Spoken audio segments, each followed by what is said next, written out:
There we go.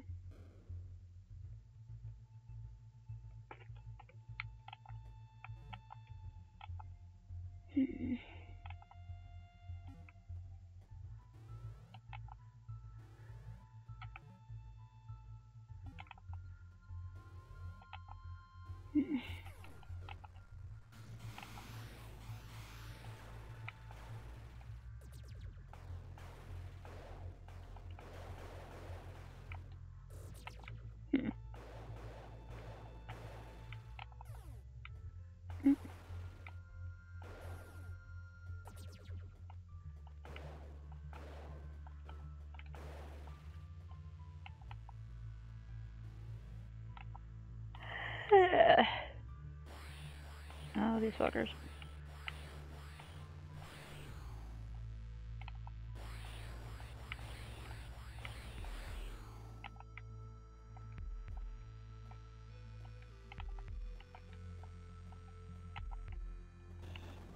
Oh. Oh yeah, it's this area where I don't know what the hell. Like, I try to set this little guy out, but nothing happens. I think maybe there's a code over here, but then there isn't. Nothing else is drilling. Did I find something here before and then, like, forget about it? Little buddy can't move forward anymore, so, like, I don't know what the point of that part is.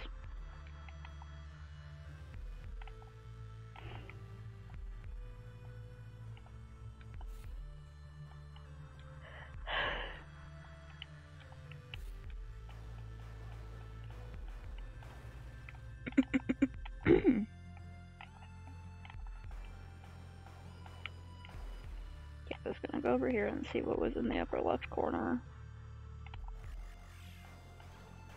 Probably nothing.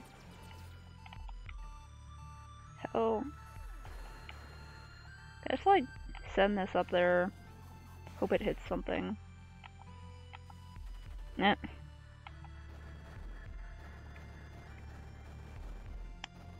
Oh. Those things only attack after they're glitched out. Okay. Alright. Yeah, I'm not very good at the whole announcements thing.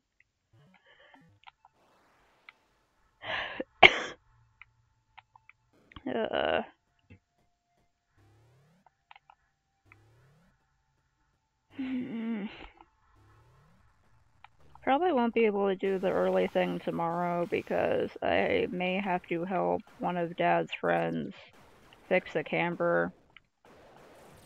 I'm not sure.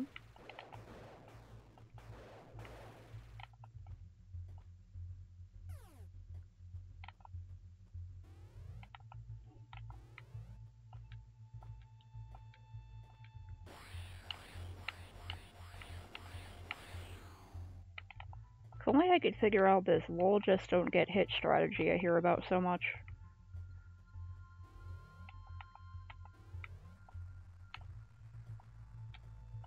Never been able to figure that one out.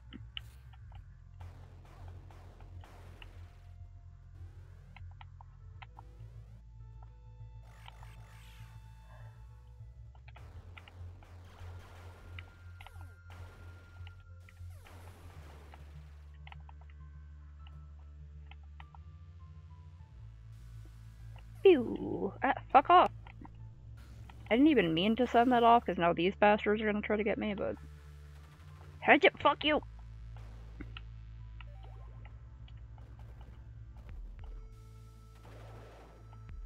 Fuck.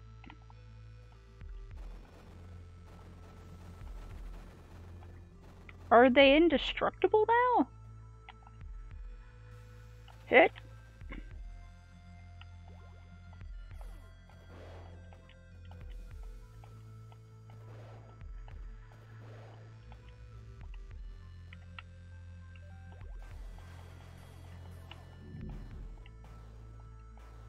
Come on, you fuckers.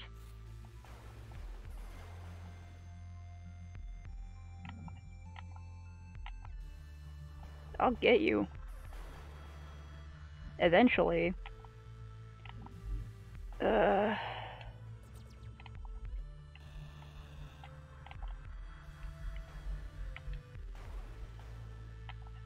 Oh jeez, I glitched out the worm and it's all fucked up.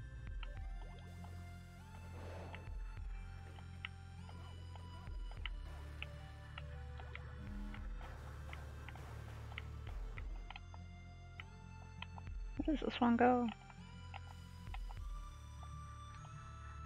Okay, yeah, that just goes up to there.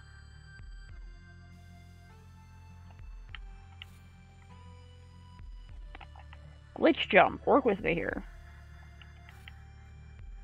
I swear to fuck, glitch jump.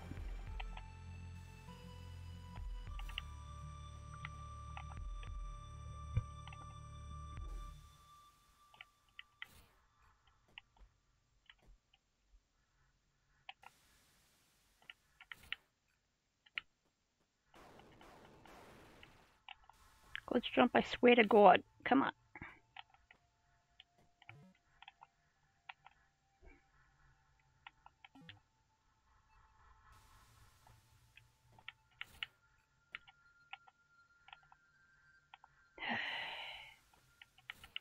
Ah!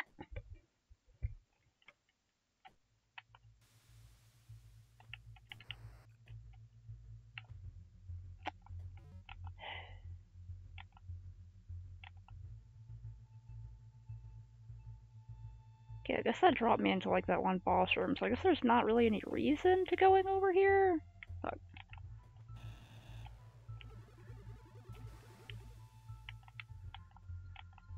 Any point to this little ledge over here?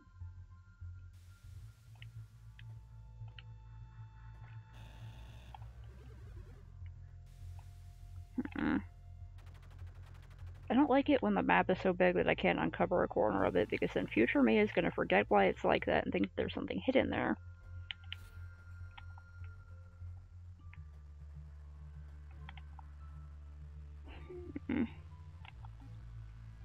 It's a big robot chamber over here. Yeah, sure, just put them on a playlist and then I can just, like, play the playlist.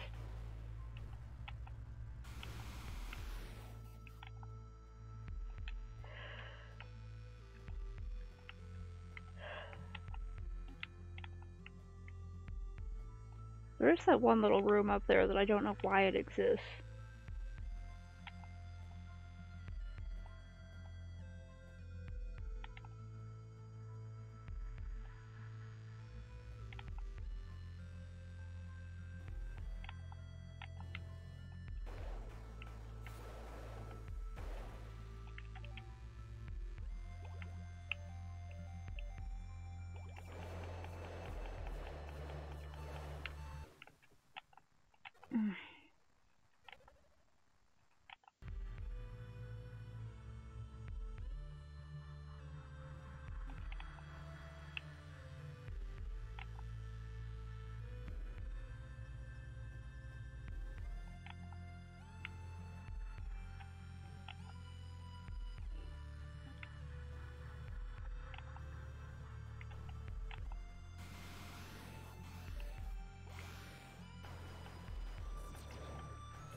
I can go back down.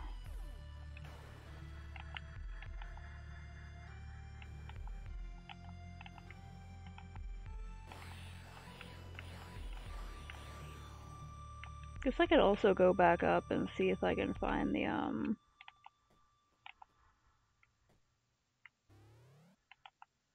like, try to figure out that one code.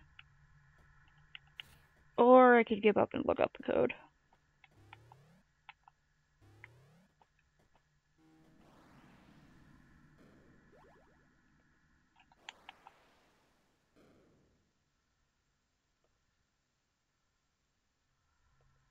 Totally not looking up the code in the background.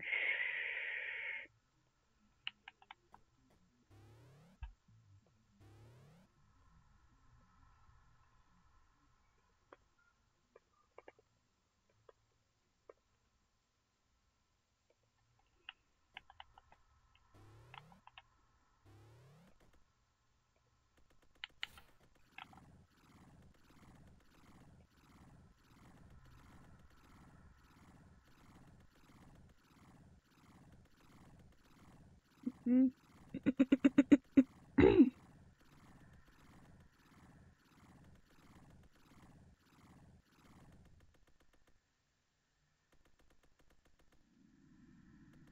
Hmm.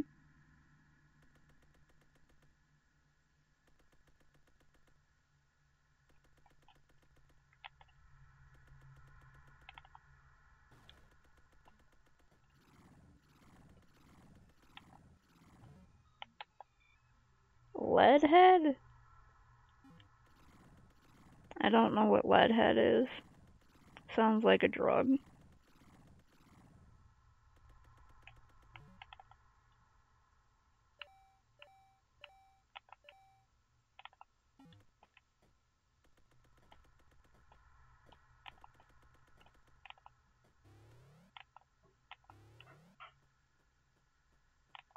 I think I already went up there, right? I'm pretty sure I did.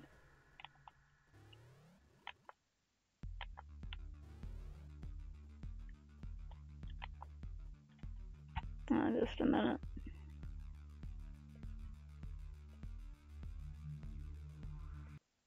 Gotta change up all the settings and make the screen smaller.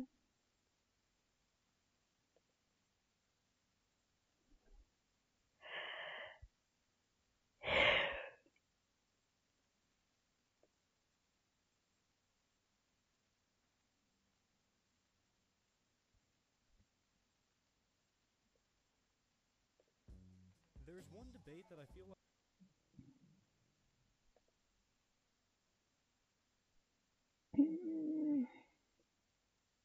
like every group of gamer friends has had at one point or another. Does Grand Theft Auto 5 have a good story? For the longest time, I thought no, but then I was randomly watching interviews from the actors, and I heard Ned Luke, the actor for Michael, say this. Your agent came to you with a video game, you're like, nah, I don't want to do a video game. What changed? I saw the material, and it's a brilliant script. You know, these guys are unbelievable who write this stuff. I mean, they're so prolific, and they're so funny, and they're so pointed. You know, and you just read the material, and you go, I'm in. And I thought, well, geez, I haven't played the game since I was a dumb stoner who thought he knew everything. Maybe it's time I replay it. At the time of writing, I haven't played the game in about 4 years, and as I said, I was mostly blazed for both of my playthroughs, but let me go ahead and tell you what I remember. These opinions are probably all wrong, so save your comments for the end of the video. Anyways, I remember loving the characters. I mean, I've met plenty of— Yeah, I know like a few YouTubers like that, where I was watching them for such a long time that after a while it's like, oh, okay, so those old videos were still really good, but they're the wrong gender in them, so that's interesting. People who say that each of the 3 protagonists is their favorite, and they've all given me totally legitimate reasons why. I remember the game making Michael look like a huge hypocrite, or maybe just a moron. It seemed like the whole plot was just Michael saying, alright, one last job, then I'm out of the game for good. Over and over again, when he really didn't need the money. I remember Franklin as this kid who wanted to progress in life, but wound up looking up to the wrong people, ultimately earning himself nothing but an expensive and empty home. And I remember Trevor as this character who learns that he can't compete with the way that crime and business is done nowadays. He just doesn't have the heart for all the business and politics. He's too loyal, and that just doesn't fly nowadays. I also remember only one of the 3 endings making any sense or being fitting at all. My big issue here, again having not played the game in 4 years, is that none of these characters really got a happy ending, except for Michael, who probably deserves it the least. All he did was break his best friend's heart and lock a 20-year-old into a life of crime. Maybe that's completely wrong though, we'll know soon enough. My other big issue is that I remember the game just having so many unmemorable villains. I can't even remember all their names, I just remember all these guys just being jerks that keep on replacing each other, like the plot can't keep focused on any of them long enough to establish a character. You might say, oh, that's the point, it's so that we can focus on the 3 protagonists. Well, isn't it just your email? These characters in the first place? If they all have the exact same personality, all that we can learn from them is that our protagonists don't like assholes. Which, you know, they don't really like anybody, so that's kind of a moot point. Again, though, I remember mostly loving the dynamic between these 3 characters. For the most part, I thought their story arcs were well developed and that they played into each other in a really effective way. Oh, and the satire. I remember absolutely hating parts of it and absolutely loving others, so we'll see how that turns out. All of this kind of pales in comparison to my biggest point. I remember not feeling like there was any big moral to the story. I know this sounds like middle school English teacher talk, but if a story doesn't have a message to share, then it's hard for me to imagine it being written with any real purpose, beyond just shut your brain off and have fun.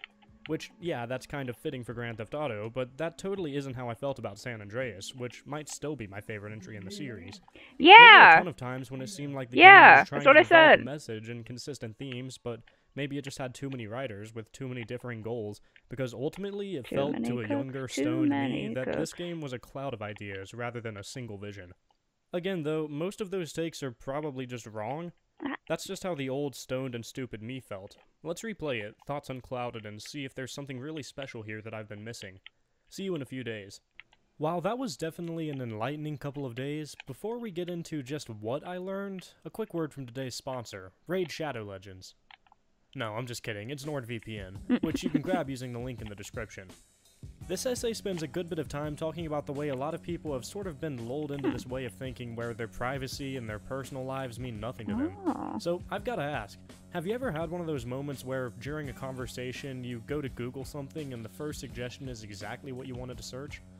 That's incredibly creepy, and it's stuff like that that's got me in this paranoid state where I cover up my phone camera every time I'm I on the agree. toilet or whatever. A VPN like Nord is an important first step to taking back your Oh. privacy. Basically, advertising agencies want to know everything about you, and so they buy all sorts of your data from the different services you use. If this sort of stuff, well, horrifies you as much as it does me, and you value your privacy and don't want to live in the world of Blade Runner, then picking up NordVPN is a pretty good first step, assuming you don't want to just jump straight into the tinfoil hats. And hey, as I'm sure you know, you can also use NordVPN to watch region-locked content if you want to stick it to the man even harder. To sign up for a 2-year plan at a pretty fat discount and get an extra month for free, check out NordVPN in the description or use the code LED at checkout. Back to the video. Well, that was a long 2 days. I sure as hell would have liked to let it breathe and taken more time on my playthrough, but, well, I gotta make a video this week. So after rereading the previous 2 pages of the script, some of my opinions haven't changed, but a lot have completely flipped. Nowhere better to start than the beginning. First things first, this game's got some You can't? serious charm. Having only played Um, online for the last 4 years or so, I totally forgot about the insane detail of the single player hold mode. on.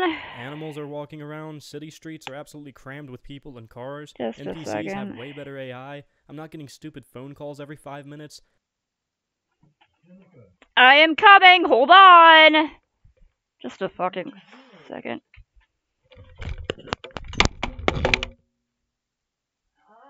What?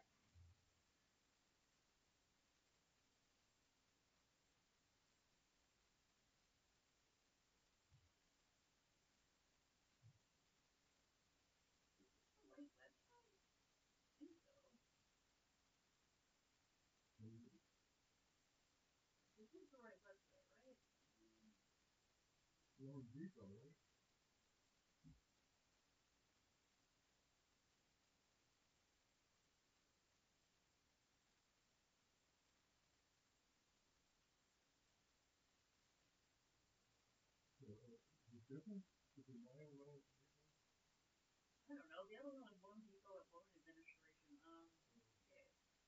How'd you get on this one? I went to the task force.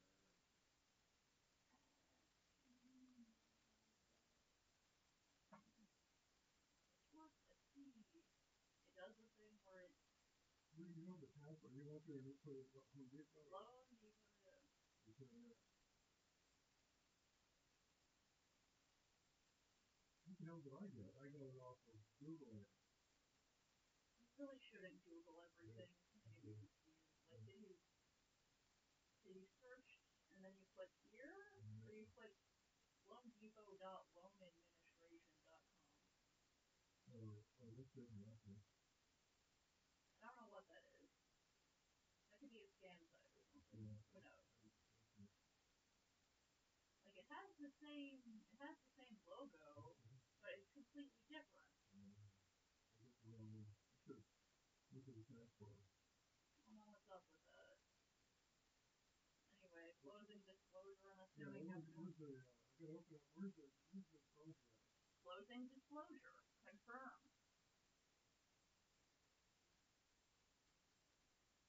It's opening it. I've got to send this to an email. What? I got to send it. Rocket Mortgage called me up and said they can give me a better deal. They want to see what Home Depot gave me. So I'm going to show you that, and then I need to I don't know how you do it. How do you transfer to an email? There might be a download feature. Let's wait till it loads. Okay.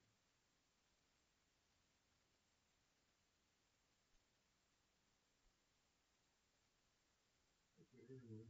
See on there's a little semi-transparent menu that has a bunch of symbols on it. You see how it has a down arrow with a line under it? No, a down arrow with a line under it. Download. Can I see what that was downloading first? Okay, yes. Okay. All right, that's good. Okay. Oh, that's good. Call for closing, etc. Okay, big download. Okay. The download symbol, you have to click on that. Does that make it a PDF file? Yeah, well, it should save it as a PDF. I don't know what other format it would save it as.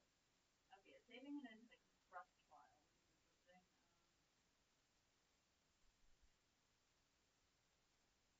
I guess it has to save it compressed. Let's see. A compressed file is when a file is big and it wants to make it smaller so you can download it easily. No, I didn't know that. How did you do that? Because I had been using computers a lot, and you learn things from experience. Duh. You just try things. Is that what you do? Yeah, you click on buttons and see what happens. Okay. Run I Depot. always think it's done this way. Closing. Dog, I don't know what the fuck. Okay. Let's save it in your load Depot. Put a date on it. Right. Okay. 3/11. There you go. Okay, let's save it. And then you wait for the email. It saved it. Up here, we have up here. Yeah.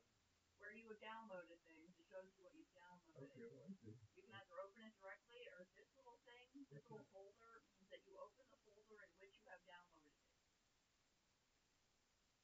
Okay, here it is. All right, okay. To open a compressed folder, we right click. You're going to have to compress it? Or compress?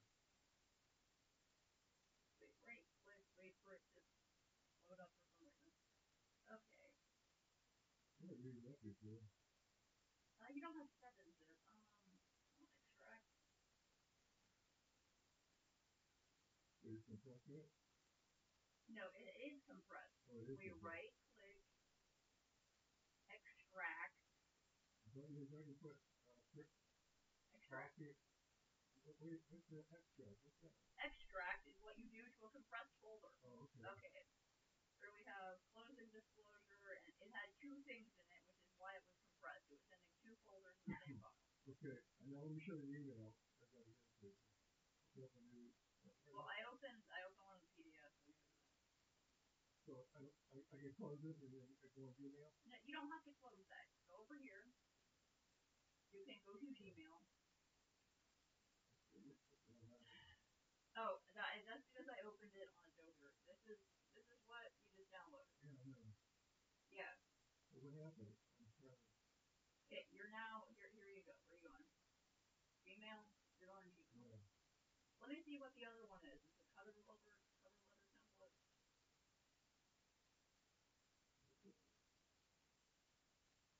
Well, there was a cover letter template. What? No, this is their thing. Oh, Let's see what it is. Have you let your computer restart in a while? It's being very slow.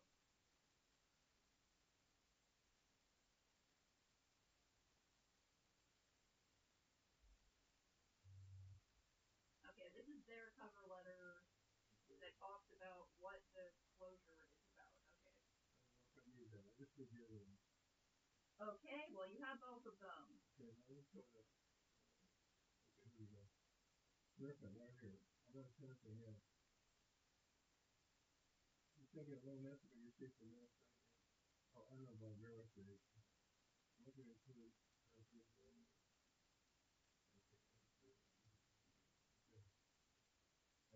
You can hit reply.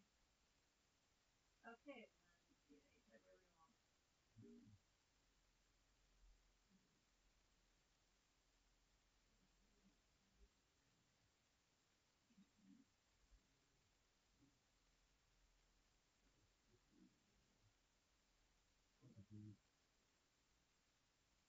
Okay.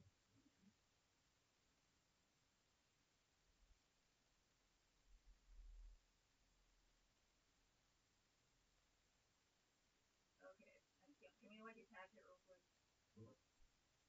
Let's attach the file real quick before you go typing other things. So we should, okay, we attach. I think you can also click and drag, but either way. Okay, these are your LoneDepot documents. What's this? Oh, okay. Closing disclosure. Open. Okay, there you go. You can type the rest of your message.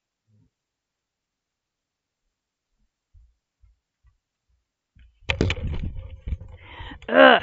Okay. Motherfucker. Okay.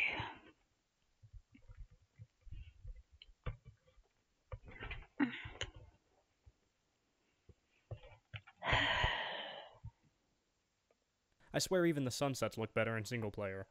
I'll be honest, I was not looking forward to replaying this thing, but the minute I heard that opening saxophone in Welcome to Los Santos, and saw that awesome, richly detailed beachfront which had been replaced by an empty shell of itself by online mode, I couldn't keep the smile off my face.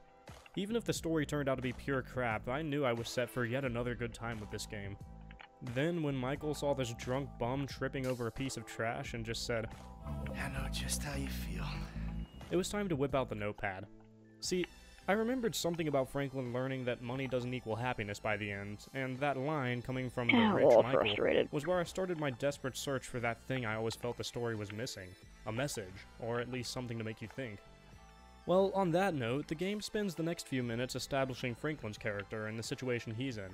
He's this low-down punk doing some really sketchy work for a guy he hates with a partner he loathes to call his friend, and more than anything else in the world, Franklin wants to get out of that. A pretty typical setup for your protagonist in the first act. Here's the issue though, Franklin's friend Lamar makes it pretty clear that he represents what Franklin wants to leave behind, the past. See, Lamar is perfectly happy flipping drugs, getting shot at, and not making any serious progress in the real world. That's how shit work, ain't it? You do some jobs for a fool, develop a little uneasy relationship, and then they ask you to do something above and beyond. You fall out, fools get capped, and then you start all over again with some other fool. To him, it's all about one thing, earning the respect of his friends and the people he calls family, Franklin being one of them. Lamar would rather sell coke and pay a tithe to some so-called OGs than get a real job because that's just how you fit in with this underworld community that he calls his family. We all big homies, but he bigger, right? Exactly. Man, that's some fucking pyramid scheme bullshit. Pyramids is good, man. Illuminati pharaoh shit. Is all of this character development dropped on you in these first 30 minutes? No, of course not, but if this script was going to be as slow-paced as the narrative of this thing, then you might as well just go play it for yourself. That brings me to one of my biggest changed opinions, which we might as well touch on now before it becomes an issue. The pacing. I mentioned in that opening section that I remember the story having a lot of random plot threads that resolve only a little bit later. Specifically, I used the example of Michael always finding some new reason to go on a heist. Well, first off, there's more logic to his crimes than I remembered, but secondly, about halfway through the game, I came across this new perspective that helped me enjoy the pacing of this story a lot more. See, I was looking at this thing as basically being a movie with gameplay. Well, it's more like a TV series with gameplay. I'm jumping ahead a bit, but I first had this thought after the torture scene. This guy is around for about 3 missions, and nothing that happens during those missions advances the plot pretty much at all. You get a little character development for Trevor during that final mission of this plotline, the actual torture part, but for the most part, this kinda just feels like something included to grab headlines, like that thing with horses in cold weather in Red Dead 2.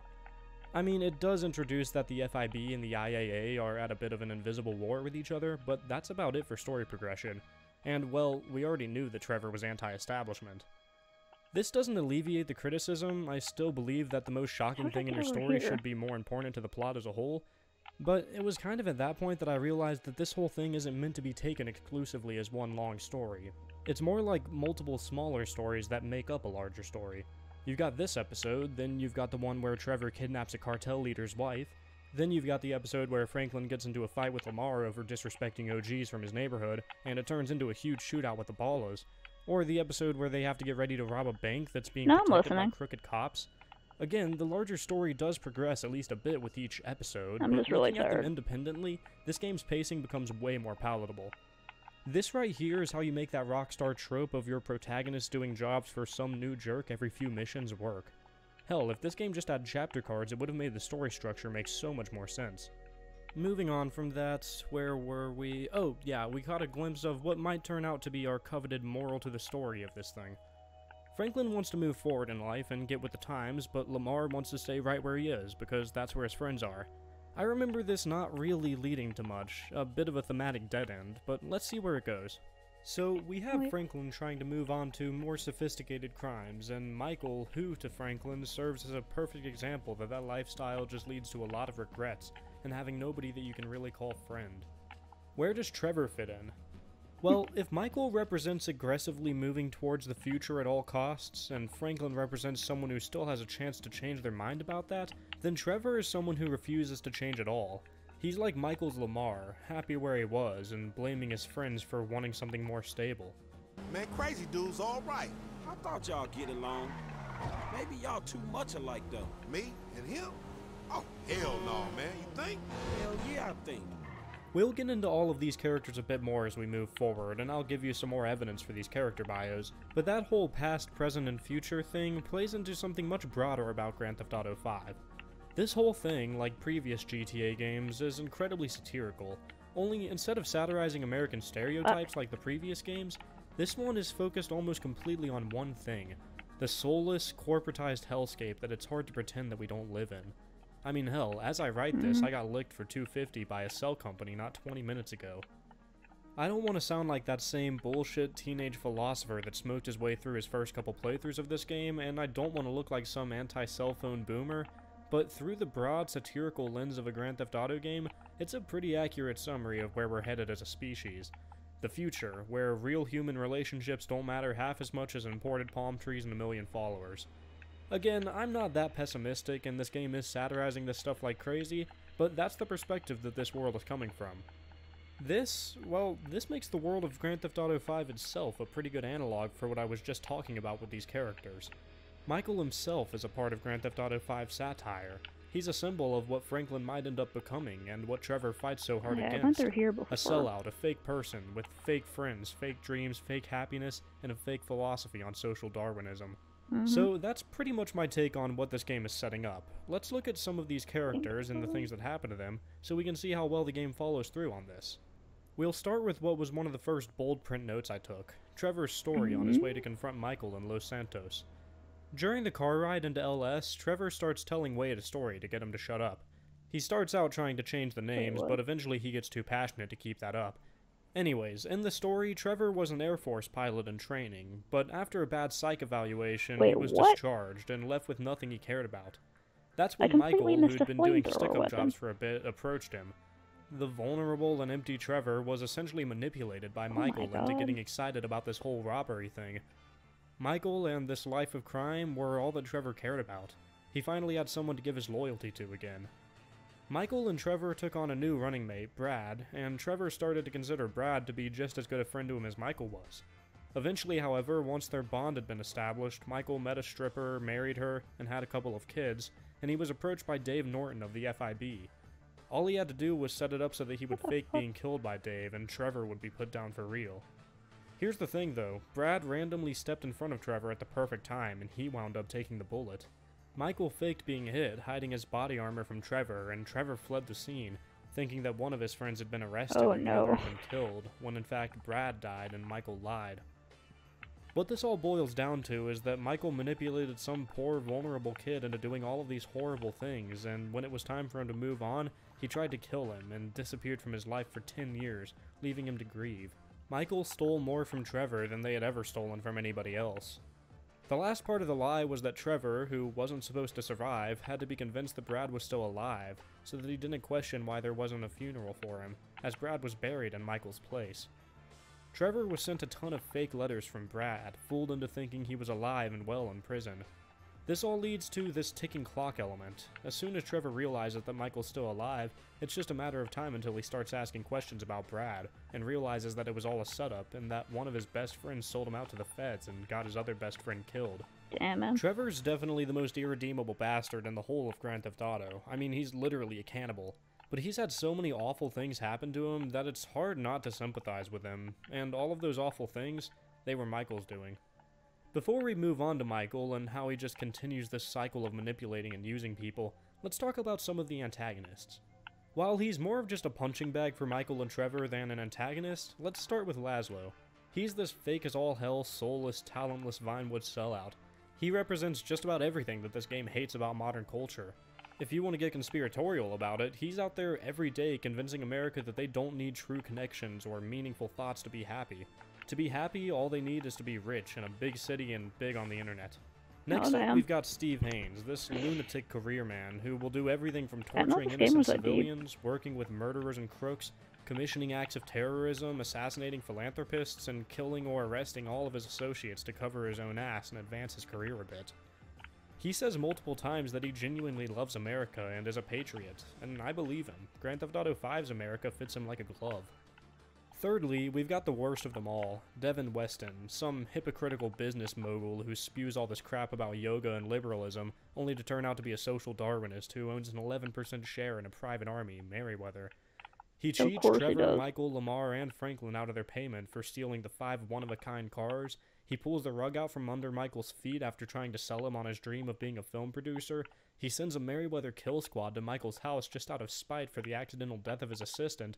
And most telling of all, when Trevor kidnaps Devin at the end of the Death Wish ending and Devin is shouting at him from the trunk, well, just listen. All I've ever wanted is to watch you drift in and out of consciousness as you're slowly disemboweled. Yes! Yes!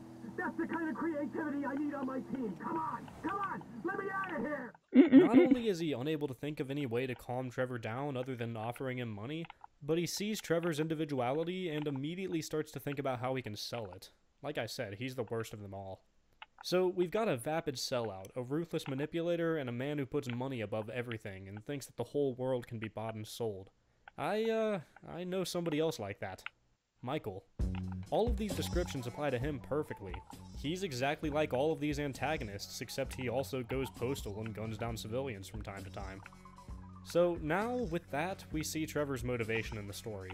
Yes, he's trying to expand his underworld businesses, yes, he's trying to stick it to Merryweather and the larger system in general, yes, he's trying to find love, and yes, he wants to bust Brad out of prison, but above anything else, Trevor wants to help Michael quit being such a tool and bring back the old Michael who was loyal, passionate, flawed, but human, at least in Trevor's eyes. So now we've got Trevor's backstory and motivation and his antagonist, Michael, but with a character so, crazy, I think it's worth going into exactly how he pursues these goals. After all, if a character is consistently doing things that don't advance their interests whatsoever, that probably isn't very good writing. Trevor, well, it's tricky sometimes to pin down why he does the things he does, but it ultimately boils down to him hating the establishment. And that, in a nutshell, is why trickle-down economics is a load of shit. He wants to tear down, well, everything I've been talking about so far. We've got some more specific character moments, though, that I think are worth touching on. When you completely understand Trevor's motivations for something really specific, it makes for some really interesting moments. One of my favorites is this crazy scene. And look, Deborah, I love you and I love you too, Floyd. Why can't we all just be together? Huh? You can have Mondays through Thursdays, you can have the weekends, alright? I know that's not normal, but in this crazy, crazy world, is normal so good? Huh? Look, Deborah! Floyd! Will you marry me? Get out of my condo! This seems initially like it's just typical crazy Trevor, but you might remember that the previous mission had Trevor taking Mrs. Madrazo back to the Mister's house, essentially being forced to leave this woman that he loved. He's feeling lovesick, and so he confesses his love to the next person he sees as soon as he sees them, even Deborah, who he isn't a fan of. Then, however, you're not a man at all. Bob's right about you. Who's Bob? Trevor finds out that Deborah has been cheating on Floyd, and room he elevates on the things. axiom disrupted at the beginning of the game. Where the hell did I begin the game? Fucking nice!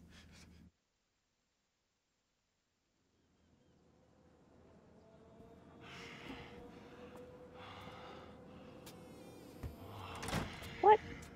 This also reminds me of all the other stuff with Floyd. Red code. Okay, Trevor wanted to rob Merryweather, so he used Floyd to get closer to them. Got it. But how does completely destroying Floyd's What's the life, red ensuring code? he loses his job and his girlfriend, help with his plan? Well, it's separate. He sees Floyd as even worse than Michael. Sure, Michael's a stick in the mud now, but Floyd's been a stick in the mud his whole life. He's got no problem working this depressing-ass job, and Trevor just I'm hates just looking this at the guy. wiki, He trying wants to this guy find to go stuff now. really crazy and do something for himself, and so he tries to force him to do something for himself by, doing this to the apartment, What the fuck and is the doing red this coat? at his work. Granted, the whole Mrs. Madrazo thing is too much of an emotional burden, and Trevor acts like Trevor before he can see his plans come to fruition, but he had a real motivation here beyond just being a jerk to this guy he didn't like. Just as with Michael, he was trying to force Floyd to change his ways and be less vapid. Trevor's definitely the most complex character in the game, so I don't expect us to need to go into this much detail with Franklin or Michael, and hey, we already got a good amount of Michael's character out of the way, but let's start going into a little bit more detail about him. So, even above being a liar, a cheater, a thief, Michael is a hypocrite, and his kids are a perfect example of how. They aren't really any different from him, at least in his current state. The apple doesn't fall far from the tree in Los Santos. They've all got broken moral compasses. Fuck yeah! Awesome! Let's rob somebody! Do it, Dad! Yeah! Do it! Do it! Enough! Okay? They're all lazy and looking for the shortcuts in life. They're all passionless and lacking any serious motivation. But Michael talks down about them constantly. If you ask me, this is just Michael looking down on himself, projecting. He knows he's changed into the type of man that raises these two awful kids and hates it as much as Trevor does. The only difference is that he represses it, and if nothing else, tries to trick himself into thinking he's happy. He doesn't hate these kids, he hates himself for raising them. So, over the course of the plot, he's just miserable in every last cutscene, except for when he's caught up in some big score, when he's channeling his old self. Then he's hyped up, excited, and just having a great time. It's the only time he isn't repressing his feelings, when he's being true to himself. The kids would be a complete mess, and this man has no business having kids regardless, at all. But these kids would be a lot better off if it was this guy raising him, as opposed to this guy. Still, it's impossible to not feel bad for the guy. He did what he had to do to protect his family from himself, and ultimately his whole life falls apart. His wife is a serial cheater, his kids hate him, he hasn't been happy in years, and now his past is coming back to haunt him. That feeling can be set aside though when you see him being the same manipulative bastard that got Trevor into robbery in the first place. Throughout the majority of the plot, Trevor, and even worse, Franklin, get roped into doing all of these suicidally dangerous missions to help Michael get out of this bad deal with the FIB. He might have had Franklin's best interest in mind when he started helping him out, but it doesn't take too long before he's just another tool to Michael. He's definitely lost some of who he was back in the day, but he was never the man that Trevor remembers him as. He was always a snake, a lying manipulator who couldn't care less about loyalty. Moving on to Franklin, well, we already know his motivations. He's trying to get out of the streets so that he can compete with Tanisha, his love interest's doctor boyfriend. That's just one motivation, though. In general, he hates all the underworld capitalist baggage that comes with being the underdog, and he's trying to get out of that. We already covered this, though, and Franklin is the one with the most significant character arc in the game, so let's see where that arc leads to. Let's see what lessons he learned from Michael and Trevor, and indeed himself, over the course of this game. Right off the bat, he starts pretty damn low. He's annoyed that he's just doing simple licks for Simeon, for bad pay and frustrating working conditions. His whole life is basically just stealing cars and racing them back to the garage with his annoying friend and coworker, Lamar. He's filling in for his friend's tow truck gig for no pay, Lamar screws up a bunch of the repo jobs for him so he doesn't get paid for those either, and when he's flipping, Family Rules says that he has to pay a percentage to the OGs. His whole life is just him being used to help the bigger fish get their pay, and he wants out, understandably. That's when he meets Michael. He sees this ex-career criminal who actually made it work for him with the fancy house and an early retirement. The American dream. Michael elevates Franklin like crazy. He goes from flipping and petty repos to robbing jewelry stores in a matter of weeks. But all that this does is increase his frustration with his friend's complacency and unprofessionalism. Here's the thing though, Franklin is doing some serious work by the time that he and Michael robbed the jewelry store, but the only reason they even took that job was to pay back Martin Madrazo. Once you factor in Madrazo's pay, Franklin only gets a 6% cut of the take, depending on which crew members you choose, about $300,000. Sure, it's more money than he'd ever made flipping, but Martin made $2.5 million off of this lick, and Michael made $1.2 mil. Franklin's too caught up in the excitement to really care this early on, but he's getting played even harder than he was before. Michael's dressing it up as a service, but he's taking advantage of him in the exact same way he took advantage of Trevor when he was an impressionable kid. Michael probably doesn't even realize he's doing it. He's just excited to see a youth that's more like himself back in the day than the kids that he raised. He sees himself in Franklin, so he's working with him. It's just Michael's nature to rip off people. A good kid. Why? Does he help the fucking poor? No. You look like a good kid. Franklin is the son he always wanted. Someone who reminds him of his old self, instead of a reminder of how far he's fallen. So what, is Franklin going to follow Michael's example and learn to rip people off, or is Trevor going to show him that you can make money just by working your own ass off? Well, after a whole lot of bickering, a whole lot of Michael trying to teach him one lesson, screw over everybody that you love. Hurt, rob, kill indiscriminately, and maybe, just maybe if you're lucky, you become a 3-bit gangster. That guy has like and no Trevor lip. trying to teach him the opposite lesson. Okay, so let's not do that. Looks like a Listen, way. Lamar, he's your friend, right? Looks Has like been I could for get in years. there, but I We'll show him can't. some loyalty, okay? What, you think Michael's gonna be loyal to you? Ha!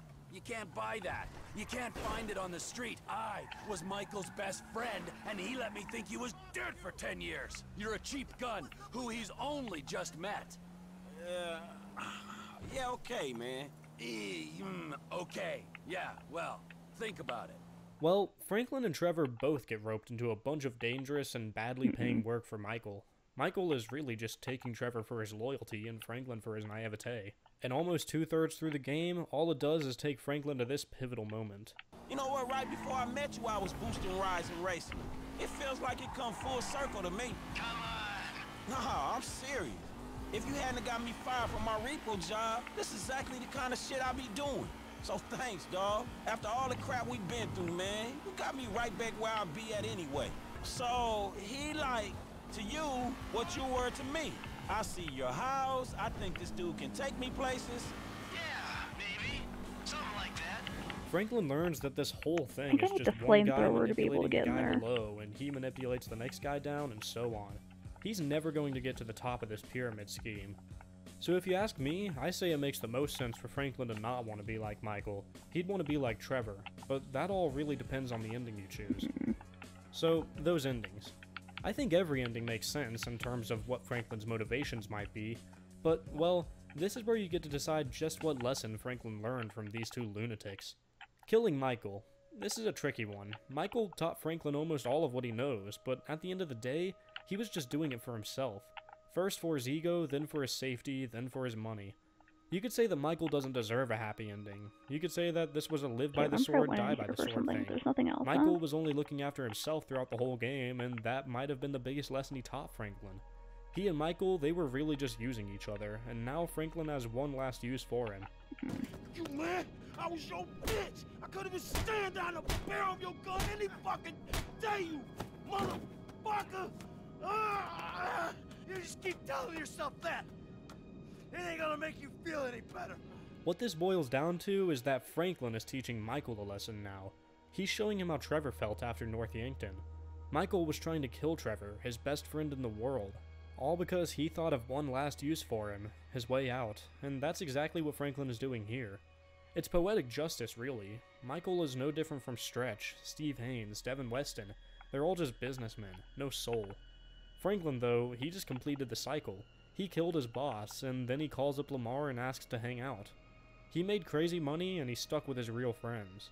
By killing Michael and keeping in touch with Lamar, Franklin finally broke out of that cycle of pyramid scheme bullshit he'd been in since the beginning of the game. Hey, Lamar, it's me, homie.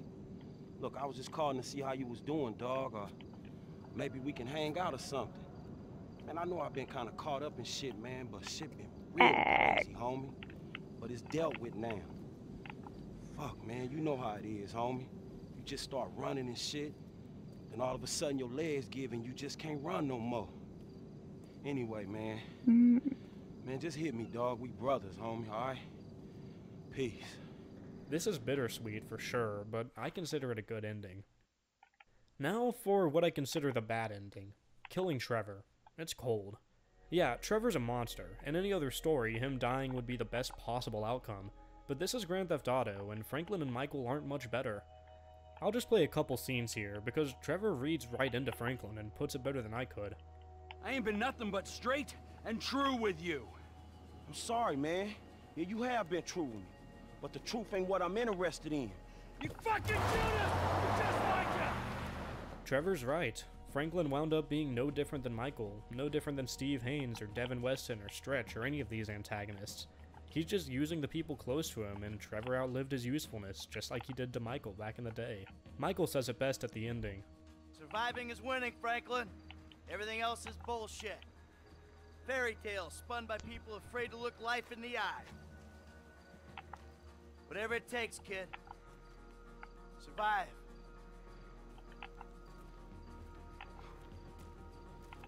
Damn straight. Franklin, he's only 25 years old, and he's already become as jaded and broken as Michael. Friends, family, loyalty, love, it's all bullshit compared to survival.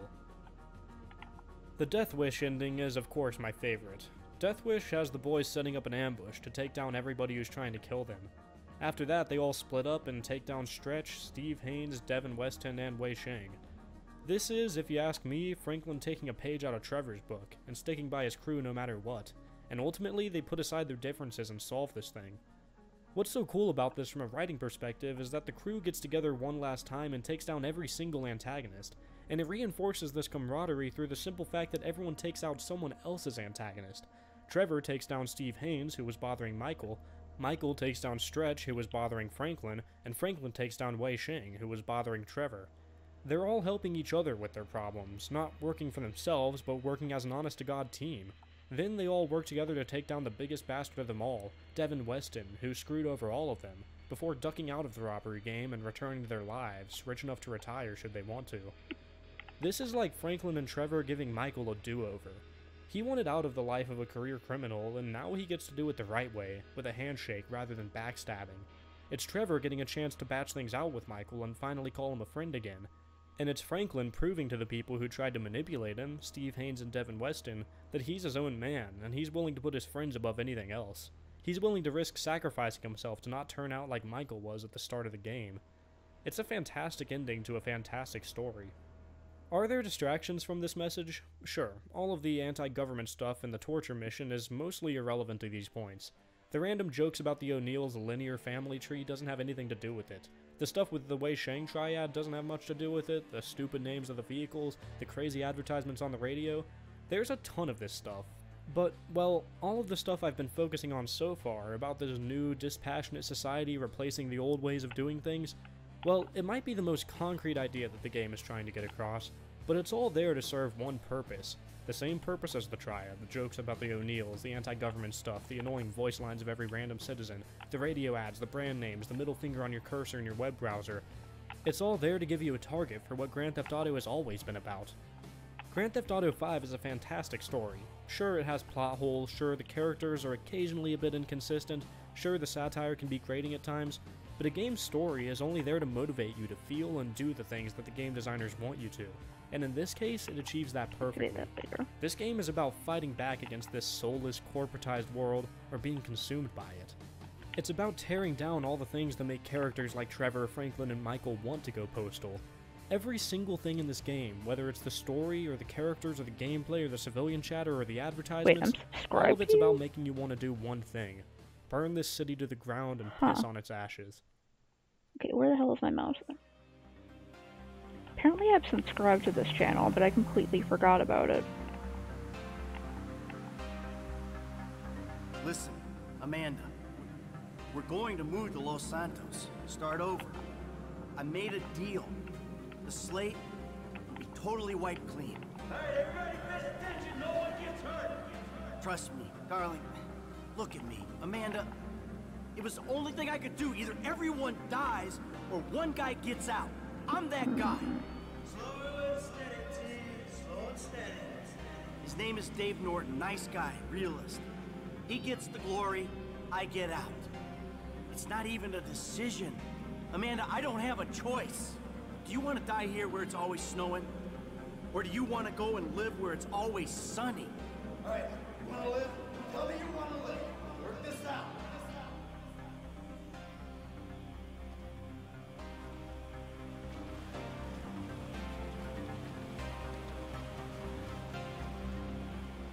Before I close out this week's video and go try and find out what else I've missed from Rockstar's library, I'd like to verbally thank my patrons, especially those donating $10 or more monthly, such as Alex Vanderwood, Almost Dead Again, Anatoly Volnov, Andrew Melnick, Arthur D. Gonzalez Martin, Benny, Big Time Jim, Bobby Blitz, Colin Gajic, Cosmo Borski, Daniel Chrisman, cool. Darius Fazier, David Kaiser, Dr. Mine, Dominic Johan, Duncan Bristow, Fralum, In Bloom, Jack Eisenberg, Jano, John Strange, Cale Graybill, Mello, Mixer Rules, Money and Muses, Moon, Patio Furniture, Perks 3D, CeeLo, Yemen Shi, Young Master Pig, and Zyrobly.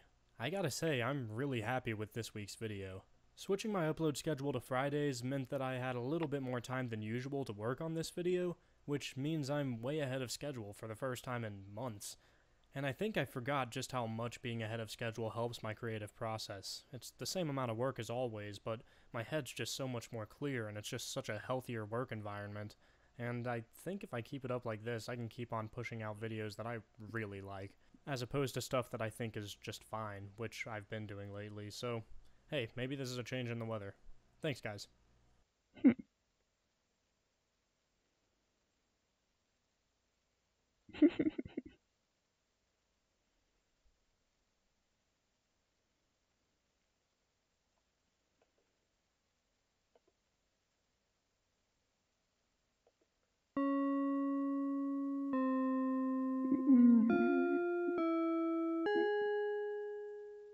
Cruelty Squad is... Okay, so well, I gotta you know watch what? out for This flashing. isn't the sort of game that really gets an opening paragraph. I could tell you about how weird the visuals are, or the music, or the gameplay, or the story, but, I mean, really, just look at this thing.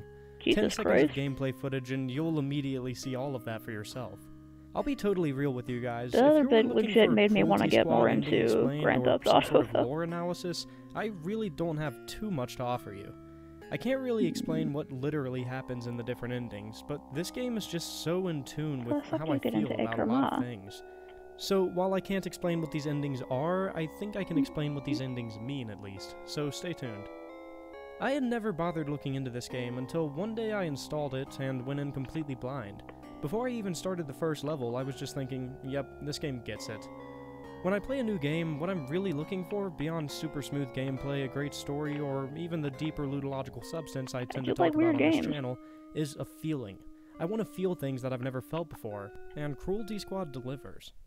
I'm gonna start with a particular moment that's fresh on my mind at the time of writing. I was in a nightclub level talking to random NPCs when one of them just said, "When the beat drops, I'm going to fucking kill myself."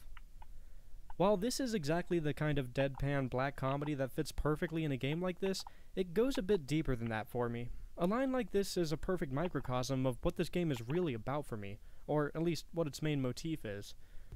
Cruelty Squad is, for me, halfway about this absolutely horrific corpo-dystopian future where all of existence has been commoditized, and halfway about, well, growing up, or more specifically, how mundane life can become as you grow up.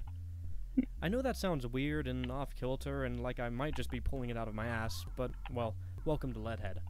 Seriously though, while I can't speak for everybody, my experiences entering my 20s and slowly figuring out what the rest of my life might look like was something I was relating to this game the entire way through playing it.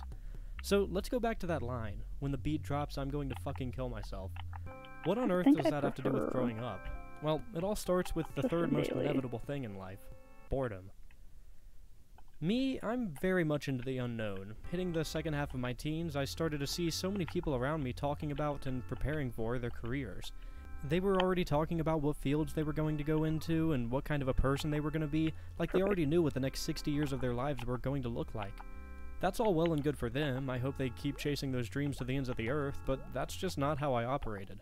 Nothing in the world was scarier to me than knowing what I would be doing in 20 years. And in a way, that's still true. I'll quit talking about myself and get more into the game soon and explain what the hell all of this has to do with house music and suicide, but I think it's important for you all to see where I'm coming from in a video like this. Basically, it feels like I've spent my whole life just running from boredom. When I first started YouTube, it was this new, mysterious adventure for me. I had no idea what my life would be like today. The pipe dream was always that my channel would eventually blow up and I could do it full-time, but once that happened and I switched to full-time, I was hit with an unexpected wave of depression. Suddenly, practically overnight with how quickly my channel blew up, that wide, fascinating array of possible futures I might end up living turned into a single cold, hard fact. I stopped being this person who never knew what was around the next corner, and I became a YouTuber. Now, this thing's still an adventure for me, I still have a lot of things to learn about being a YouTuber, but slowly the reality is set in that this is my life now, and that it'll be a very long time before I have a month that's drastically different from the last.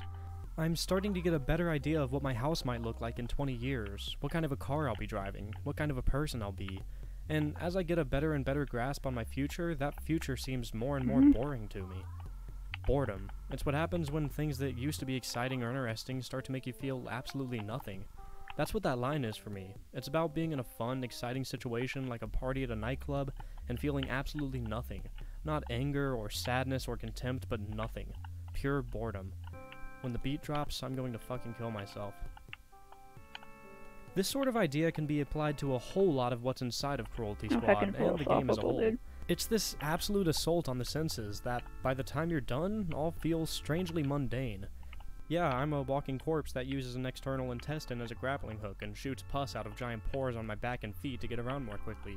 I eat moldy pizzas and dead bodies for sustenance, I kill and collect organs indiscriminately, I've made hundreds of thousands of dollars on the stock market, I go through horrific surgeries on a daily basis, my already dead body is destroyed dozens of times a day by angry humanoid things that want to shoot me. All of my senses have been numbed to the point where the world is just a blur of colors and emotionless faces grunting ideas at me. And yet, by the end of the game, all of these things are just the facts of life to me. That's what my life is. Nothing new or interesting about today's drug-fueled mass murder compared to yesterday's or tomorrow's. Cruelty Squad is all about starting your first day on a new job, excited at the interesting new world that lies before you, before that job slowly becomes a grind, a suicidal, thought-provokingly expected grind. Now, don't get me wrong, this game is ridiculously entertaining from beginning to end. Even after unlocking nearly every item in the game, not once was I, the player, bored. But every single person around me treated the situation like it was so boring. NPCs barely react at all when I run up to them, a pus-leaking monstrosity waving a gun around, and say hi. Enemies just walk in a straight line towards me. The people I kill are, somewhat canonically, reanimated the next day without a care in the world. Hell, when I kill a target's entire security force in a hail of gunfire and kick the door of his office down, gun in hand, they usually just tell me about how their day has been before I kill them. One guy even thanked me for listening, since he never gets to talk about this kind of stuff with his colleagues. A hired gun shooting up an entire building is just treated like another day at the office for these people. I mean, hell, at one point you're tasked with killing a cartel leader, and when you see him, this is what he looks like. And nobody acts like this is strange at all. This insane and interesting world is treated like it's so... meh. On that note, even the main menu of the game is just some random guy sitting in a car with his head blown off while the camera just idly bobs around as if to say, yeah, whatever. The splash screen promotes a company called Consumer Soft Products. The utter, unfiltered insanity of this game was brought to us not by New Blood or by Supergiant or by Devolver Digital, but by Consumer Soft Products. Everything about this game is just treated like it's so boring for everyone involved. This would be like if a terrorist organization called themselves Schumacher General Materials Handling. Like, just look at what you get when you boot up the game.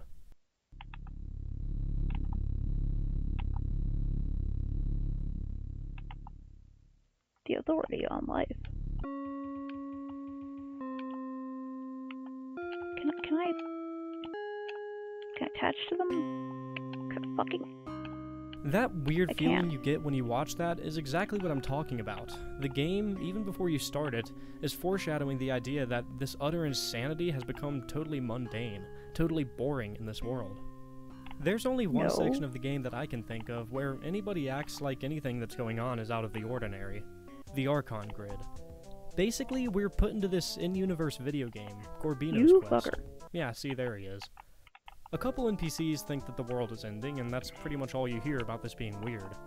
The visuals go from being twisted to being full-blown abstract. Nothing in this level makes any sense from a real-world perspective. Everything is just totally unreal. See, these previous levels, they're insane looking, but they're all representing real places. This is an ocean, this is a fish tank, this is an office building's lobby. All of that goes out the window at the Archon Grid. Okay, so this is where the game goes from weird to really weird, but I think I have an explanation. So, lore-wise, I have absolutely no idea what's going on. I'm not even going to begin to speculate on how killing some CEOs and cult leaders and whatnot led to the world becoming a video game. But what I can tell you is that this sort of represents you getting out of the campaign.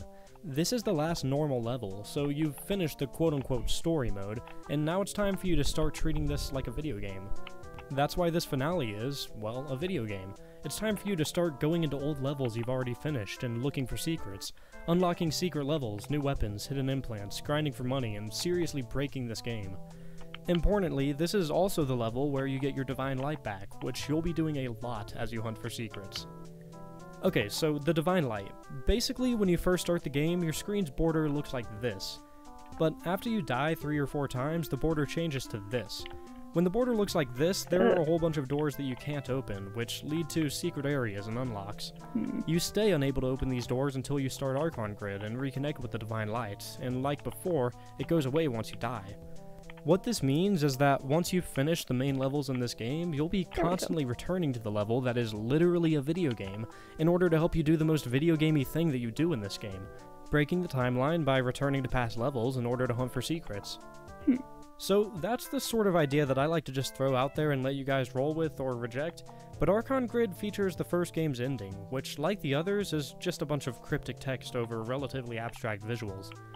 Basically, the text in ending number 1 can be summarized as, you wake up to find yourself in a world where you're surrounded by opportunities, and you generally feel good about this. You've got a new understanding of the world around you, but that understanding isn't complete, and so you're trapped in this world, unable to really make sense of it all. That's more or less what the text literally says, but I read it as, good job, you've just finished the game, but there are still a whole bunch of levels you haven't unlocked and secrets you couldn't figure out. You can replay old levels as much as you want, so it's time to start using that weird Divine Light thing to start searching for more answers, and more importantly, you need to save up enough money to buy your own house in the mountains. Relating this back to my point about growing up, this first ending would be the moment that you realize what your future is going to look like, and start to see through the illusion of freedom. You've got all of these opportunities around you, but you're still trapped in this one somewhat linear course that you're never going to escape. You're going to work your job and get a family and earn roughly XXX dollars per year, and thus your life becomes a game. In this case, Gorbino's Quest. I can't offer a literal explanation of what the hell actually happened when you killed that thing in Archon Grid, but when literal analysis fails us, we have to fall back on abstract analysis, so buckle up. We've still got 2 more endings to get through, and they aren't going to be any more clear than this one. Sweet. So anyways, with the 4th wall break that is Archon Grid under my belt, I can acknowledge that this is finally a video game and start breaking the timeline to hunt for secrets. Sure, I could have done that before, but now that the quote-unquote final boss is dead, that's all that there is to do. So basically I wandered and googled around until eventually I found out how to get this one surgery that made me dead. Now that I'm dead, I can survive the hallways in the Cruelty Squad HQ level that lead to the second final boss and the second ending.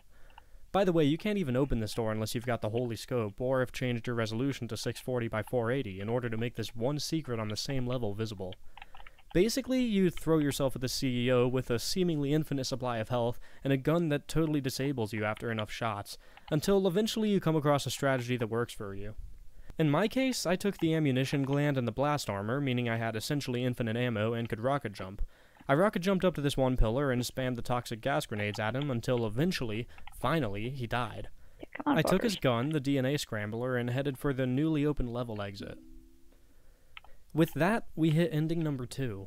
Life has become a haze. My life is going exactly how I envisioned it. I have a 10-year plan, I'm investing, I've got the CEO mindset.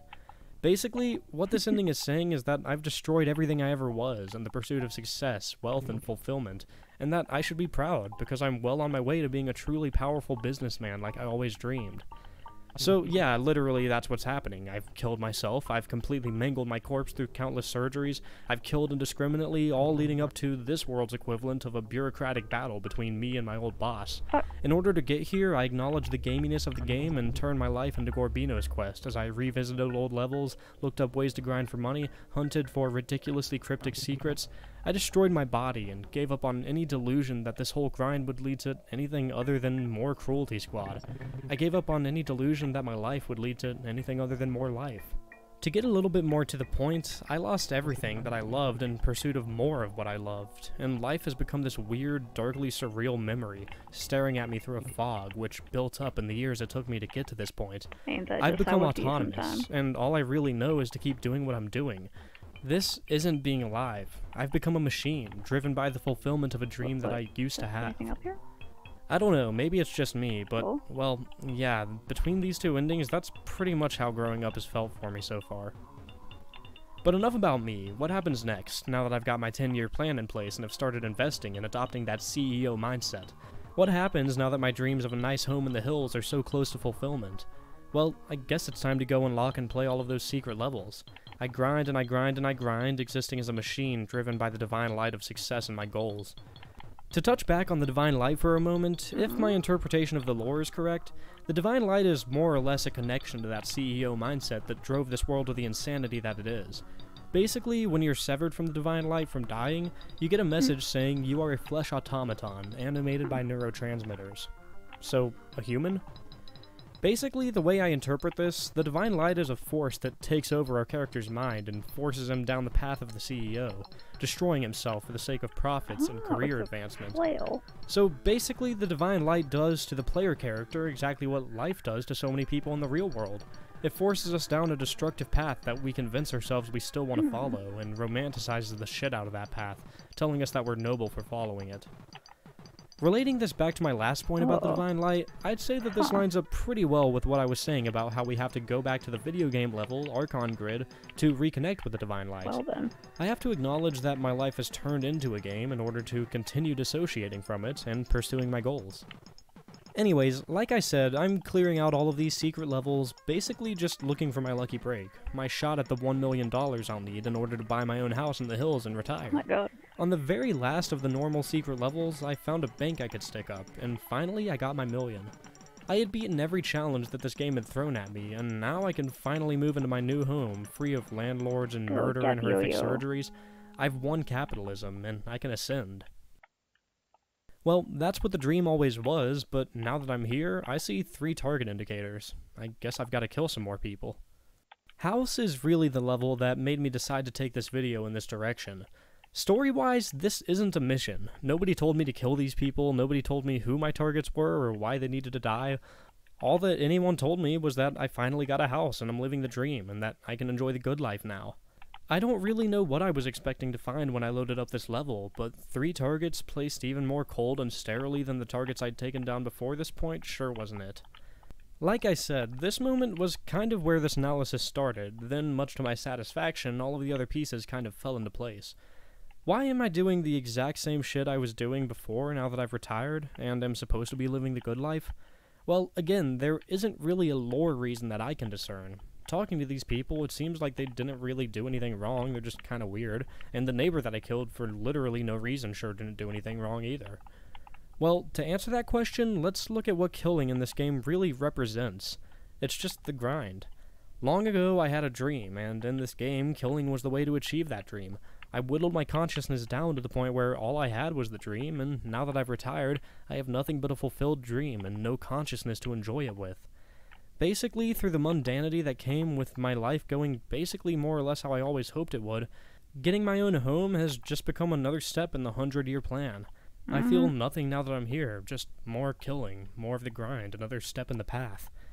It turns out, though, that this house wasn't the end of the road. Death was the end of the road, and this house was just one more painfully expected bend in that road. So basically, we kill people on this level because getting a home has just become another step in the life plan we arranged ourselves. But once it's all done, something new and unexpected happens. Turns out this isn't the end of the game, not yet. Over here. With the completion of House, I've now finished every single level in the game, and so I unlocked one last level, Trauma Loop, the true and final ending to Cruelty Squad.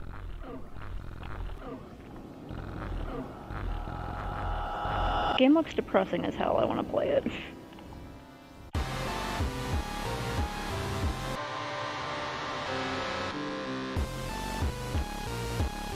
Okay, so this one is a whole lot. I'd like to analyze this ending panel by panel, because there's just too much going on here for a Cliff Notes version like on the previous 2 endings. But to give you a quick introduction, basically, you know how they say that your entire life flashes before your eyes right before you die? Well, to me, this last ending is basically one of the most horrifying concepts I can imagine. I'm on my deathbed, and my entire life is flashing before my eyes, and I'm utterly bored by the presentation. Then, a couple short bursts of philosophical thoughts following this revelation in my final seconds. Through the years and years of planning and watching as things went more or less according to that plan, My senses have become dulled to my very existence. Life has become nothing but a game that got spoiled for me a long, long time ago. So, let's start with that first page of text. I won't waste the familiar viewer's time reading it out. You can pause the video and read if you'd like. But basically, we see all of these quickly flashing images, your life flashing before your eyes, and we eventually land on the first wall of text. A point in the horizon, a melting scene from your childhood, your mortality is showing. So, like I said, I'm dying, and I'm seeing my life flash before my eyes. As I dive in and let the memories wash over me, I remember the point where I gave up on finding anything unfamiliar in this world, and realized that I would spend the rest of my life on this track. I'm a high net worth individual. I've become a pure soul. The kind of person I always wanted to be. A CEO, a business mogul, a beautiful fucking nerve ape. I'm finally confirmed to be human. You can tell because I've spent all of this time on a single linear life path. Then, on the next screen, the value of life is negative. The balance of being is rotated by 38 degrees. Suddenly, I get a new perspective on life. I'm now experiencing something that I never thought I'd experience again. Novelty. I'm thinking a thought that I never thought before. From this new perspective, everyone and everything around me is toppling downhill, but I'm moving upwards. Everyone around me went through life without a goal or an ambition, but through my pristine idiocy that was merely following a path I decided on 60 years before, I was able to scoot through life in a way that the people around me weren't. With this newfound perspective, I come to a revelation. I pick up the onion of my existence and start peeling it. I start applying this newfound perspective to my memories of my whole life. Over what feels like eons, I peel away at the life onion until there's absolutely nothing left. I've gone over my existence with a fine-tooth comb, searching for any feelings I might have missed out on. Now it's done. The onion is completely gone and there's nothing left for me to feel. No. Then I finish my final thought, and I let myself die. Now that I'm dead, the game ends with a quote from French philosopher Georges Bataille. The living organism, in a situation determined by the play of energy on the surface of the globe, a human, ordinarily receives more energy than is necessary for maintaining life. The excess energy, wealth, can be used for the growth of a system, the human. If the system can no longer grow, or if the excess cannot be completely absorbed in its growth, it must necessarily be lost without profit. It must be spent, willingly or not, gloriously or catastrophically. Basically, humans are limited creatures. We only get to live one life. While we may be surrounded by opportunities throughout our life, we only get to take a few of them. We're locked into a single story, and we're forced to watch as all of these opportunities around us, this excess energy, is wasted. From this perspective, life is nothing but a dream that's built on a couple of key decisions and a mass grave of missed opportunities. As humans progress through life, their scope gets narrower and narrower. You start out having no idea what your future will look like. This whole world is an ocean of possibilities and opportunities, and they're all so incredibly fascinating to you.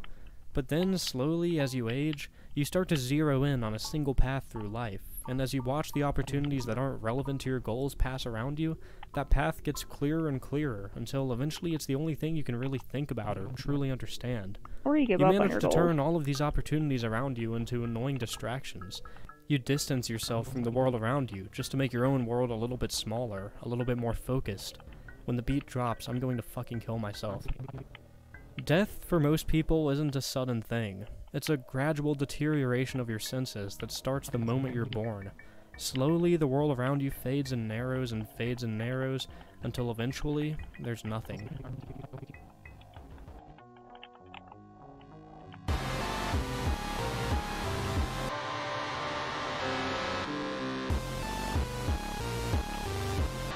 Brutal.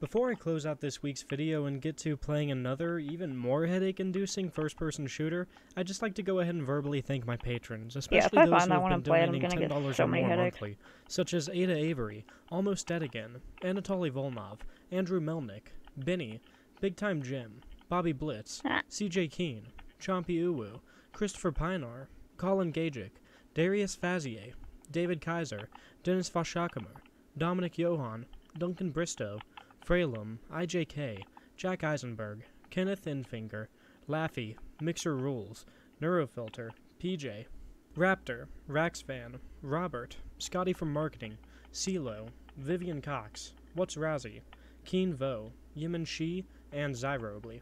Thanks everybody, and have a great week. Hotline Miami is an interesting game. It sort of feels like everything that can be said about it doesn't even need to be said. I haven't played This game Hotline speaks Miami, for but I've heard good itself, all things. while having barely any dialogue. It's this bold, punk rock, stylish murder simulator, and through its aesthetics, gameplay, and story, it paints a very clear image of a man drowning in a sea of filth. Someone who's lost the ability to empathize or rationalize in a violent, disgusting, and uncaring world. But there's something deeper going on in this game that I think is worth making a video about. It all starts with what are, for me, the coolest moments in the game. The moments when a mission ends, the music suddenly calms down to just a droning ambience as you walk past the gruesome scene you've made back to your car. It's this really sobering moment that caps off the intensity of all that led up to it, and it's incredibly effective every time. What's especially interesting about these moments, for me, is how jarring this sudden snap back to reality is. Every one of these bodies has a story that you wrote. Every wall, corridor, and doorway helped you write that story. There's a way to get into that area. As I'm walking back through it all, I swear I don't remember any of it. I drilled all of these rooms into my head and made a point of memorizing where all of these enemies were so that I could take them down. But walking through the same rooms at the end of a mission, it's like it's my first time seeing any of this. It feels like I didn't kill these people. It feels like I just showed up to someone's house only to find that everyone's been killed, when in fact I'm the one who did all of this. It's like I repressed the memories or something. 30 seconds ago, the locations of each of these guards were incredibly important to me, and now I legitimately don't know what I'm going to see when I turn the next corner. I get lost on my way back to the car, even after drilling the layout of the building so firmly into my head. The little flashes of memories I do have are incredibly narrow and miss a whole lot of what just happened. I don't remember the screen flashing when I killed someone, I don't remember the crazy visuals in the background, I don't remember what the music sounded like, or the gunshots, or which guards gave me trouble, or what floor of the building I'm on, or what this chapter was called, or why I was even ordered to come here to begin with. It really does feel like I just sat down to play this game. So, the duality of Hotline Miami. It makes me feel like two separate people are playing the game, the killer and myself, the observer. How does it pull this off? Well, it's all in the presentation. This is all the immediately obvious stuff, the stuff that anyone can pick up on just by playing the game. The music switches from its default subdued synthwave mode to this intensely rhythmic outrun music. You switch to a mode of play where time matters and you want to do things as quickly as possible. Loud, visceral sound effects fill your ears in tandem with the bright, flashy showers of neon red blood and the muzzle flashes, contrasting the darker colors of the rest of the game. That sudden shift in pretty much everything that the game is what sets you up to feel like a different person when you're in combat. But the game also manages to make you dissociate from that violence, which is very important to its themes, as we'll get into in a minute. It pulls off that particular trick just by the nature of its gameplay. To start off, you die over and over in this game, especially on your first playthrough. The fact that death doesn't cause the music to skip or rewind sort of primes you to treat death as just another step towards beating the level. The steady rhythm of the music prompts you to not really think about your death at all, and moreover, the music serves as a sort of blanket to suppress your emotions. I rarely feel anything when I die in this game, because as soon as I finish the first level, the game had taught me that it doesn't really matter if I die. Anytime you make a mistake in Hotline Miami, you stop feeling its repercussions in no more than a second. The music serves the same function as the steady hum of a car engine. You're making dozens of small decisions every minute that you're driving, just as you are when you play this game, but I'm sure we've all had those moments where we look up and have no memory of the last 10 minutes or so of driving. We don't remember what song was playing, or what cars were getting on our nerves, or which lights were red or green. I hate when that happens. And the conscious side of our brain just checked out for a minute. Rather than watching for turn signals and thoughtlessly mapping out the cars that surround yours, in Hotline Miami, instinct takes the form of you sort of ignoring everything in the game that isn't relevant to your success and survival. You sort of tune out the music and the visuals and just focus on the purely Spartan details of the gameplay. Where the weapons are, where the enemies are, and where the walls or doors are. When I get this takedown animation instead of this one, I'm not thinking about what my character is actually doing. I'm just thinking, alright, I'm going to be stuck here for 1.5 seconds instead of 0.5 seconds. The necessity of precision that comes with dying in one hit forces you to turn off every part of your brain but, well, the gamer side. Like driving a car and forgetting how you got there, this is what we call flow state. When your actions come Activate naturally, full and as gamer far as you can mode. tell, you stop thinking. I've talked before about how flow state can be used to put you in the shoes of a protagonist. Mirror's Edge, for instance, uses flow state to make skilled players feel like they really are the parkour legend that the story says they are. It's a sort of hypnosis that comes from a combination of music, visuals, and a decent understanding of the game's mechanics. Well, in the case of Hotline Miami, hypnosis is really the perfect word for it. The purpose of Hotline Miami's flow state isn't to make us feel like some incredibly skilled killer, as it is in a game like Doom Eternal. It isn't trying to make us feel like a perfect assassin who's planned everything out, like in Metal Gear Solid 2. It isn't even trying to make us feel like a crazed psychopath. No, instead, Hotline Miami's flow state exists to make us go through exactly what the protagonist is going through. He's a man who suddenly and sporadically loses his ability to feel. The protagonist, who we might as well start calling Jacket, randomly finds himself in these fugue states where he knows no fear, no regret, no guilt, no empathy. He probably doesn't even know what his name is or what building he's in. All he knows is that there's a baseball bat on the ground, and that the man he just punched in the face is going to get up any moment now. He doesn't care if it's a mobster, a civilian, a police officer, or a homeless man. It doesn't matter, because for all intents and purposes, he's lost control of himself. I turn into an idiot, but... This image of a man who's lost all powers of empathy and completely dissociated from both himself and the rest of the human race would already be enough to make Hotline Miami the incredibly memorable classic that we know it as today. But the game goes a bit deeper.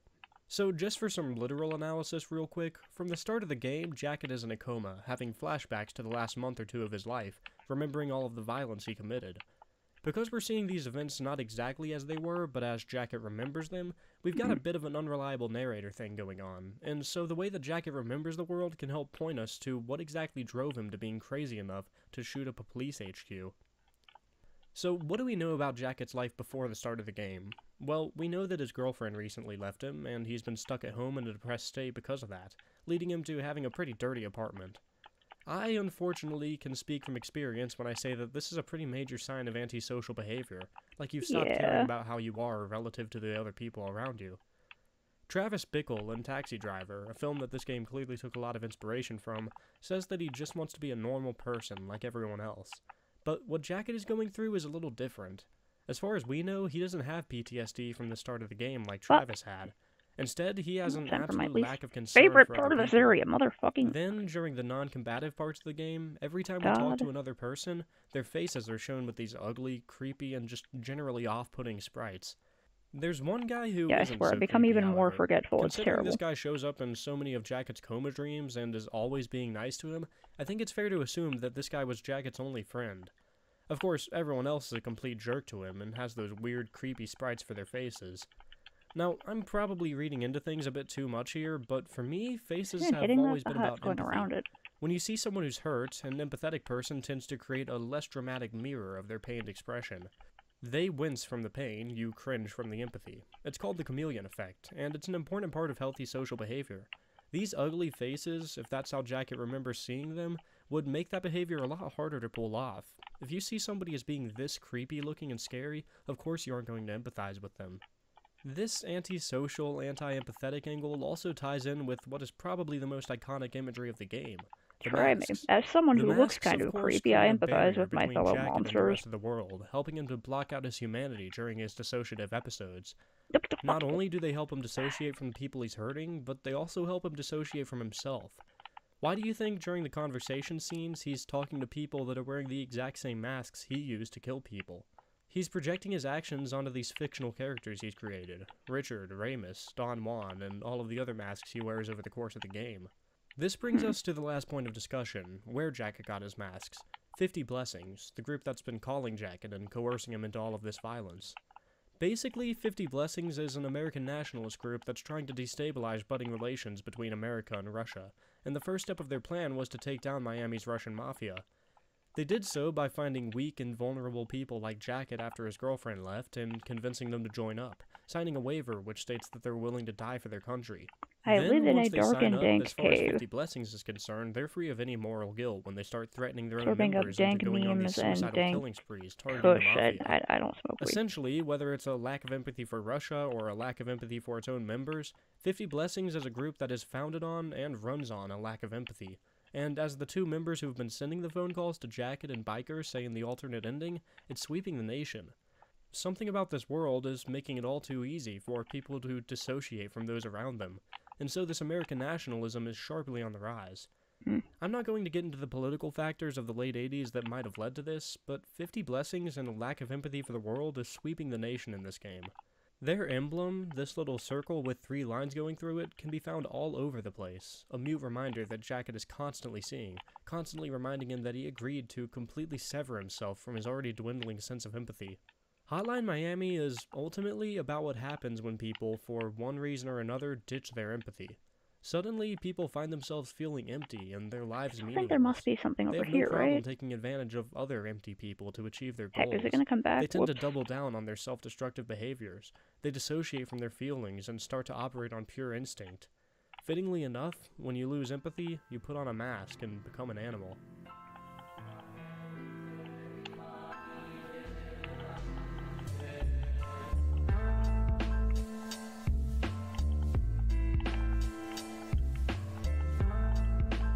Oh dang, I heard that game was feelsy, and it definitely seems like it is, hell.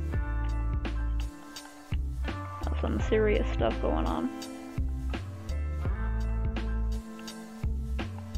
Yeah. The way he described the character in that game reminded me of how one of the characters was described in this one analysis video that I watched that was probably longer than the entire series it was analyzing. That I've been meaning to check out. It's called Utopia, and it's a British series. And, that one, it looks really good. Before I close out this week's video and get to revisiting Post-Void, I'd like to just apologize for the recent lapses in just content at all. My upload schedule has been very sporadic, and I've just been continuing to push the limits of that whole videos every Friday thing on my channel banner. I can get Real here. life has just been absolutely insane, but then I can't get through this. Barely any time to do anything, especially work on That doesn't do these anything. videos, which take a lot of time, even something smaller scale like this. I believe However, with so, that out of the yeah. way, I'd also like It to was called, verbally like, thank the my best patrons and who have worst supported show me you've throughout never it all, seen. It was like especially 8 those fucking who've been hours donating long, and I was $10 like, or more monthly, I'm gonna watch such as that. Ada Avery, Almost Dead Again, Anatoly Volnov, Andrew Melnick, Antoine Dequette, Benny, Big Time Jim, Bobby Blitz, CJ Keene, Chompy Uwu, Christopher Pinar, Colin Gajic, Cosmo Borski, Darius Fazier, David Kaiser, Dennis Vashakamer, Dominic Johan, Duncan Bristow, Fralum, Giles Backers, iDubbbz, IJK, Jack Eisenberg, Jano, Kale Graybill, Crit, Laffy, Mello, Mixer Rules, Neurofilter, PJ, Raptor, Over here Ryan trying to look up Webster, any information Robert, about how to get through Scotty this from goddamn Market, door. CeeLo, Tanman, Vivian Cox, What's Razzie, William T, Keen Vo, Yemen Shi, Zoe Nish, Zyrobly, Sylvia. Yeah, it seems like a really cool Jake series, Taran, huh? and Roxanne. I feel like I watched pretty the much all show, I have even to though I say, have so not. I thanks just for watched watching, a guy. Oh, and one other thing I wanted talk to about mention it. is that It's I've Scotty actually from started live marketing. streaming recently. It's, just casual, playing through games and sort of giving my own commentated, sort of quote-unquote Okay, lead-heady yeah, thoughts yeah. as I play through them, or just, Control more fun F stuff her. like TF2 where we're just having a good time. So, with that is pretty much all I have to say, so have a great week.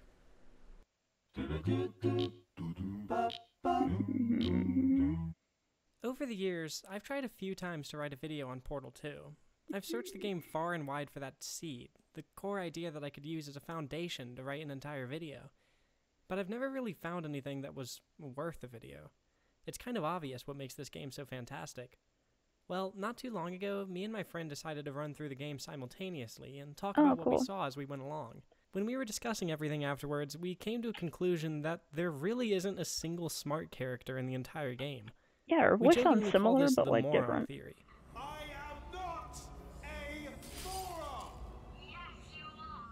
That really interests you me. are. This gigantic, insane place that is Aperture Science is the culmination of 100 of the most intelligent people in the world, working under the close command of a billionaire who sits somewhere between lunatic and moron, who held them back so much that none of these amazing inventions ever saw the light of day outside of this facility.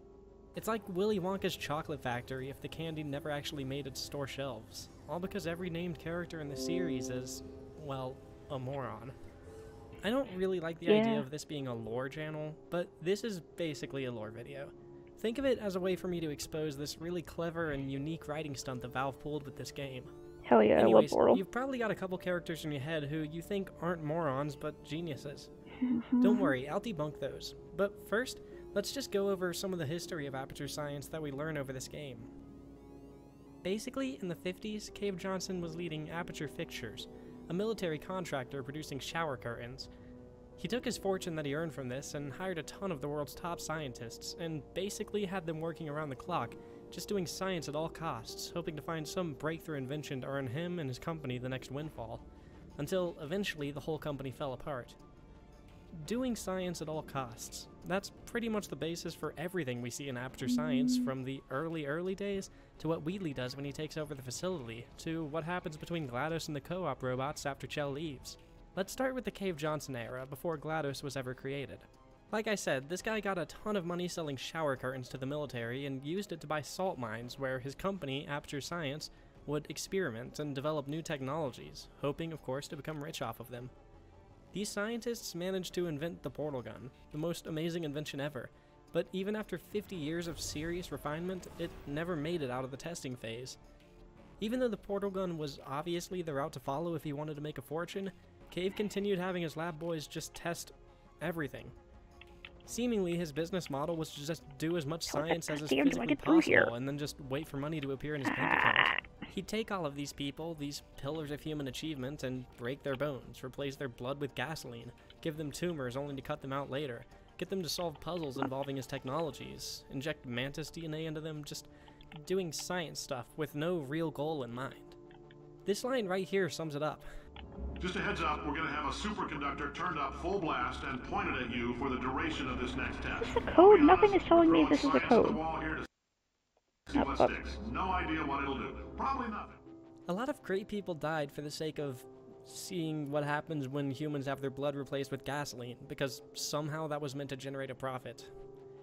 After a decade or two of astronauts, war heroes, and Olympians running these often fatal tests, Cave didn't have the money to keep it up, so instead he started offering $60 to homeless people in exchange for letting him perform science on them.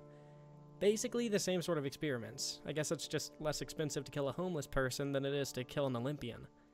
By this point, Cave is getting even more desperate for that scientific breakthrough that'll save his company, and he still isn't focusing on just selling the portal gun. Again, all you gotta do is let us disassemble you. We're not banging rocks together here. We know how to put a man back together. So, that's a complete reassembly. New vitals, spit shine on the old ones, plus we're scooping out tumors. Frankly, you ought to be paying us. Literally anything scientific, just do it. He'll get his lab boys to perform a heart transplant on you and you'll get another $60. Literally, because what who is knows? it even talking Maybe about? Aperture Science is one heart surgery away from figuring out something profitable about heart surgeries. After another 10 years, Cave had totally run out of money. He couldn't afford to experiment on homeless people anymore, so instead, he started mandating that his own employees be test subjects, while Aperture was starting to develop AI technology so that Cave could cut costs further on human labor and human test subjects. One last Hail Mary from Cave was to buy $7 million worth of moon rocks, seemingly for no reason other than, it's the moon, of course it's going to be scientific. Well, it turns out that that much moon dust is incredibly toxic, and so Cave and probably a lot of Aperture employees were lethally poisoned by this, experiment. However, unlike most of Aperture's history, there actually was a small scientific breakthrough here. Turns out, the game has taught me the entire time that I cannot glitch through two objects. So basically, all of these white portable walls we see in the later phases of Aperture Aperture just lets me Science do are that? basically just covered in paint made from moon rocks. Cave was about to die, but he had one last theory to test. We're going to see if jumping in and out of these new portals can somehow leach the lunar poison out of a man's bloodstream. When life gives you lemons, okay, now I can glitch through two things? This absolutely random and baseless theory, of course, didn't work. So Cave told his team to start developing brain mapping technology so that he could be put in a computer and live forever. And if they didn't get the technology in time to save him, to put Carolyn, his assistant or wife or something, into a computer instead, thus creating GLaDOS. Point is, if we can store music on a compact disc, why can't we store a man's intelligence and personality on one? Cave Johnson devoted his entire life to doing scientific things. Not actually following the scientific method, but doing things that are just science adjacent. Surgeries, microchips in the brain, messing around with moon rocks, stuff like that. And puzzles. You know, something that I always wondered about Portal was how exactly solving a bunch of puzzles was supposed to help in the scientific process. Like, I get that we're testing the portal gun and the repulsion gel and all of that stuff, but why puzzles? Like, if the portal gun works, it works. Why bother testing how intelligently people are able to use it? It's because, again, Cave Johnson is a moron. Puzzles have something to do with science, right? After all, it's not like we can sell the portal gun until we know whether or not this one homeless guy is able to use it to spray paint all over the place, right? Cave Johnson spent his entire life looking for the next huge scientific breakthrough, even though his company created a world-changing product half a century before anyone else was even close to that, and then just didn't tell anyone about it, because he's a moron. Some of my friends fight me about this, but I'm not aware of a single piece of evidence in the game that Cave Johnson is anything more than a moron who got lucky selling shower curtains once. Seriously, I can't name a single smart or well-informed decision he's ever made in canon, or a single time he seemed to actually understand what his own company was doing. And yet, because his moronic patterns led him to spending money in a very particular way, such as employing genius scientists, he basically became the most important person in the entire fiction of Half-Life. I'm gonna go on a little tangent here for a moment. Really, this video is meant to just expose how funny and clever the general plot structure of Portal 2 is, and this tangent might be the funniest thing about the game to me. So, Half-Life may very well be the most important game series of all time, in terms of its impact and how it's advanced the whole concept of game design so many times over. It's known for its fantastic story, its grim dystopian setting, and its commitment to dense and consistent world building. However, in an incredibly bold move by Valve, they introduced the absolutely stupid world of Portal into the canon of their incredibly serious flagship series. While all of these dramatic, world-changing events are happening on the surface, just below, in some random salt mine in a destroyed Michigan, the most ridiculous story ever is unfolding, and absolutely nobody has any idea it's happening. I'm coming at you with Only like this 6 ass. people even know what Aperture Science is by the time of Half-Life 2. Oh my god, I hate these things so I'll try much. to keep the Half-Life part of this video brief, but basically in Half-Life, the Combine are able to teleport from their home dimension into ours, but once they're in our dimension, they rely on local transportation, no more teleporting. The Still only waiting on reason that the Combine crossover don't valve. just completely wipe out humanity while harvesting Earth is because a couple humans are on the cusp of developing that local teleportation technology, exactly what they're looking for. If the Combine had access to localized teleporting, they would just kill every last human without a second thought. Well, Eli, Judith, Kleiner, and Alex aren't really on the cutting edge of teleporter technology. As it turns out, Aperture Science figured out teleportation about 70 years earlier. Only Cave Johnson was such a moron that he spent the rest of his life refining this already incredible civilization-reshaping technology, rather than just getting it in people's hands as soon as possible. And so only a few portal guns actually exist, and nobody left alive after the Combine got here has any idea that localized teleporting has already been a thing for 70 years. So, long story short, if Cave Johnson wasn't one of the biggest morons in all of fiction, humanity would have gone extinct long before the events of Half-Life 2. Awesome. Before we move on to GLaDOS, I think it's important that we talk for a moment about what exactly Aperture Science does after Cave Johnson dies. Well, basically the exact same thing, because GLaDOS is both a moron and a computer designed per Cave's instructions. She just uses Aperture Science to do sciencey things, basically aimlessly. We've already talked about how pointless the actual puzzles are, puzzles which she's designed to endlessly crave to the point of getting withdrawals when nobody's solving puzzles. Requires special key to bypass physical object carried by Sudrons. Okay. Are you gonna apologize for killing me earlier? Trace, that was her apology. Think I'll just go look for the damn key now, thanks. Act the fucking...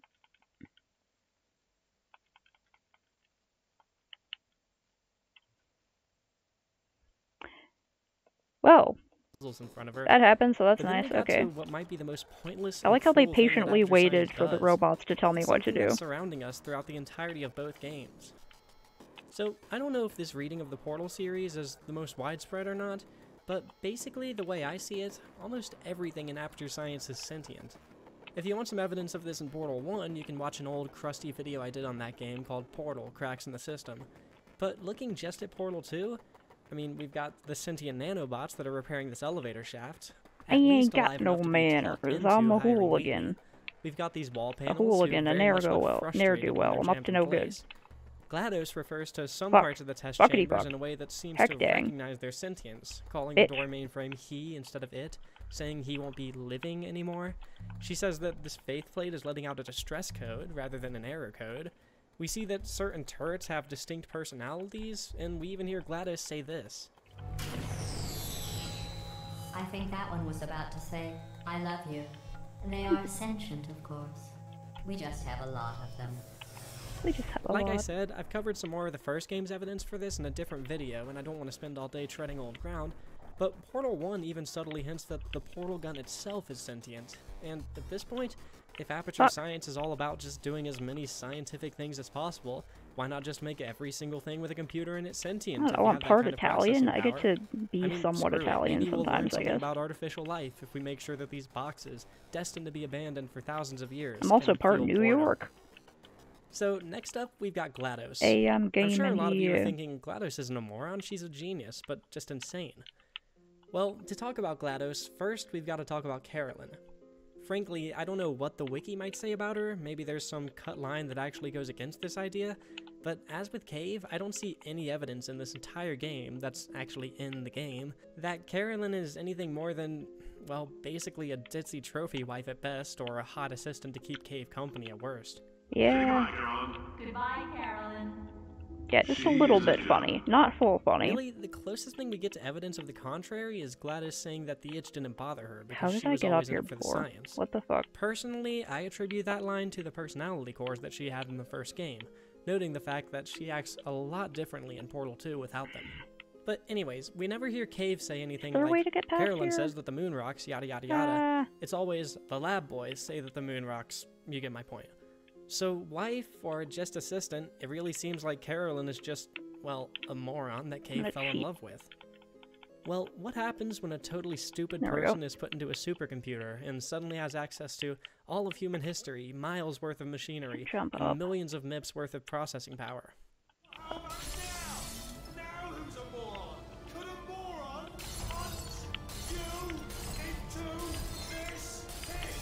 Come on. Boy, do I love insane. cheating. Okay. GLaDOS, there another that is one? to say Over here, Carolyn's bitch. dumbass mind put into a supercomputer, almost immediately started killing everybody the moment she was activated. I flooded the enrichment center with a deadly neurotoxin. And funnily enough, we see this exact same thing happen in Portal 2 with Wheatley. He's an absolute moron by design, and the moment he's put into a supercomputer, he starts acting just as erratically and violently towards Chell as Yep. GLaDOS did. So, hey, that's something that GLaDOS and Wheatley had in common.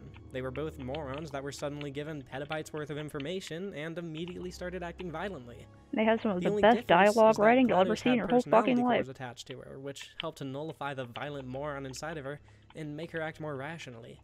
I mean, God, look how childishly rude she's being to Chell over the course of this game, now that she doesn't have the personality cores keeping her head on straight.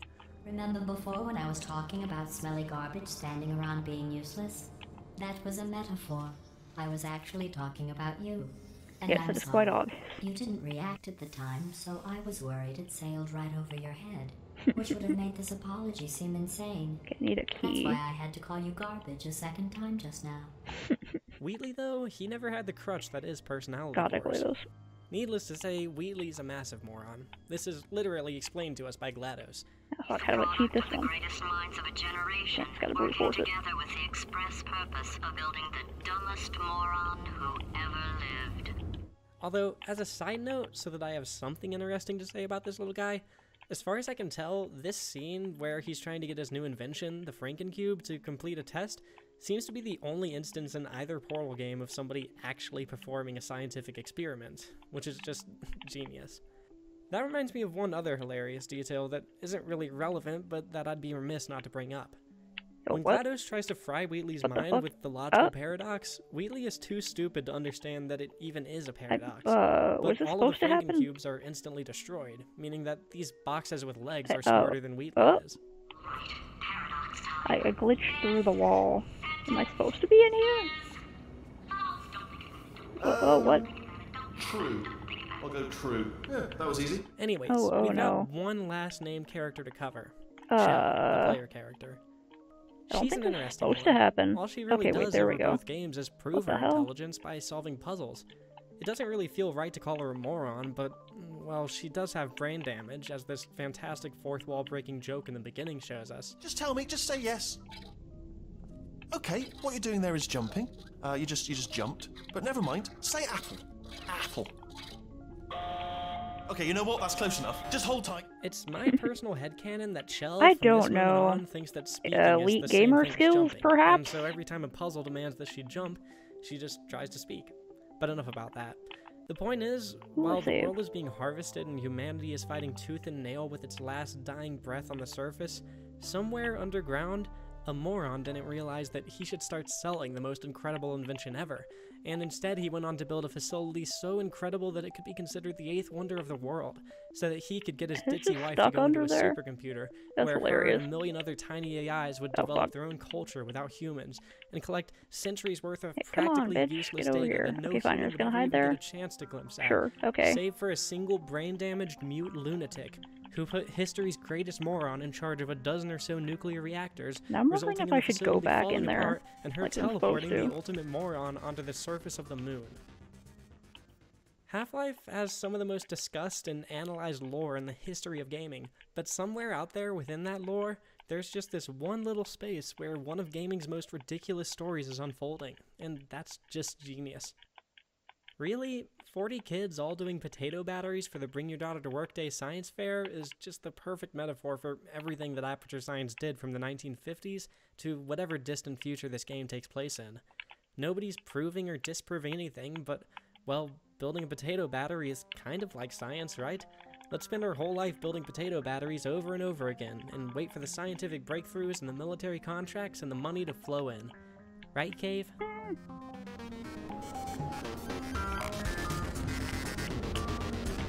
Same thing, let's go.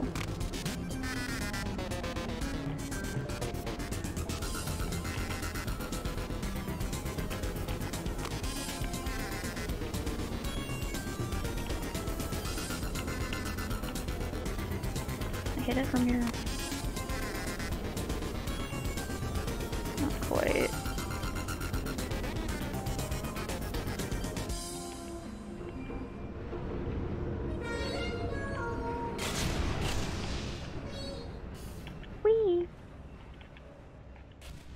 Before I close out today's video, I'd like to just verbally thank my patrons, especially those who are donating $10 or more monthly, such as Ada Avery, Almost Dead Again, Anatoly Volnov, Andrew Melnick, Ben N, Benny, Big Time Jim, Bobby Blitz, Celadon, Colin Gajic, Cornelius Nelson, Darius Fazier, I'm very Demise, patient. Dennis Okay. Voshakamer, Dominic Johan, When it comes to Fraser, cheating. George Oh. Rosenbaum, IJK, Kenneth Endfinger, Laffy, Mixer Rules, Neurofilter, Of Lucian, PJ, Raxvan, Robert Boting, Sure, a lot of rocks here. Shano, Yemen Shi, Zoe, and Zyrobly.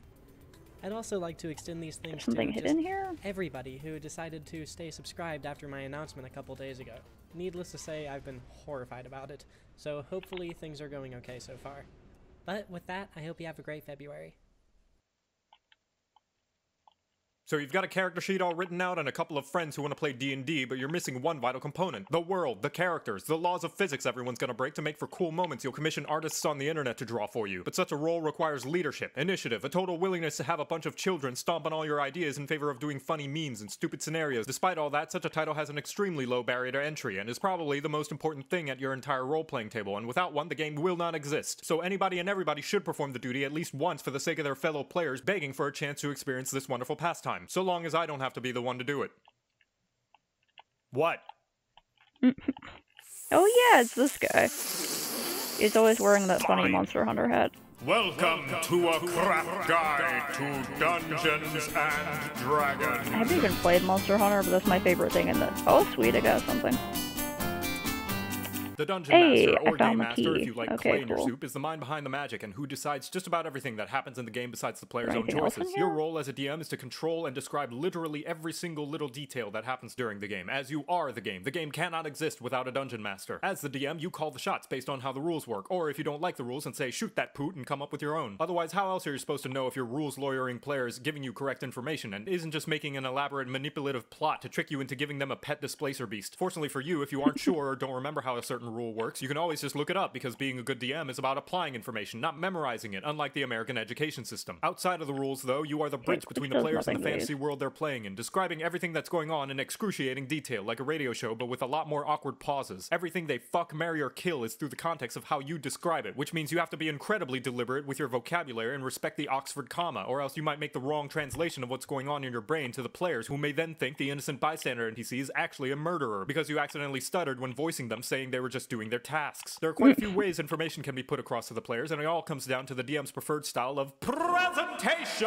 Many pop culture depictions of the nerd ritual often show an ornately carved and treated mahogany table, players dressed in professional cosplay on par with 2000s Hollywood costumes, atmospheric mood lighting that'll make a hardcore dom blush, background music and ambience that's like a spa day for your ear canals, and detailed miniatures, maps, and set pieces painted by angels using brushes made from the nose hairs of the gods. Now, do you need all these fancy, expensive, and superfluous amounts of presentation and stimulus in order to have a worthwhile Dungeons & Dragons experience for your players? Of course you do. Fork it over, bitch. Your wallet could lose a few extra pounds. But even with all the fanciest of theatrics, every Dungeon Master has to rely on the ever-prevalent theater of the mind, where everyone has to use their imagination to visualize what's happening in your grand spanking fantasy world. So a game of D&D doesn't have to cost hundreds of dollars and can be anything from a massive theatrical event to a hangout with the bros with cardboard cutout minis to even sitting in a restaurant with napkins for character sheets and the salt and pepper shakers or the evil queen of spice and her angry white steed. No matter what, you'll always eventually have to rely on the most useful creation of all mankind that can raise armies and fell nations. Words. Never underestimate the power of a good thesaurus, because inevitably there will be a situation where all your fancy props won't suffice and you will have to learn how to use Old English vernacular. As the DM, most of your responsibility all boils down to allowing the players to interact with your grand spanking fantasy world, and how they do that can be summarized in one simple action: rolling dice. When a player wants to do something, anything, the DM is the one who decides if the player rolls dice, what dice they roll, and the outcome of the roll of the dice. Then just about everything else is an extension of that one single responsibility, which is why nobody wants to do it, because one single responsibility is far too many. An extension of that, the DM's the encyclopedia of the D&D game. If there's history in the world, it's the DM's job to know it. When the players are fighting bad guys, it's the DM's job to keep track of the enemy's abilities, hit points, and sexual orientation, just in case, you never know. If a player resurrects their long-dead uncle, it's the DM's job to have read their backstory to know said uncle was a drunk rocketeer who eats horseshoe crabs. And when the players bring up how the plot and characters are oddly similar to Lord of the Rings, it's the DM's job to kick their ass. The scariest part about being a Dungeon Master, however, is the improv. Since you can't anticipate every single possible possibility the players can possibly make possible, you have to think on the fly and figure out how those possible things could be possible. If the player character tries to eavesdrop on somebody, you have to come up with what they hear. If somebody eats too many beans and farts, you gotta come up with how it smells. And if the party decides to run off some other direction rather than the main plot, you have to come up with what they run into. Like another town, or a dangerous hag, or even the main plot, because you moved it over there since the giant glowing breadcrumbs in the shape of story progress this way wasn't obvious enough. If you think you can prepare pre-written answers for every possible question the players could come up with, I'm gonna have to stop you right there, because no the fuck you can't. Somebody at some point in time will do something that'll turn your no-pants bad dreams into a reality, and you gotta figure out then and there whether you're gonna get a new pair or just roll with it while the players see your metaphorical junk swaying in the breeze. So with all that easy to digest and totally not intimidating stack of expectations that doesn't even scratch the surface of what it takes to be a Dungeon Master out of the way, the question now becomes, how does one even start being a Dungeon Master? Just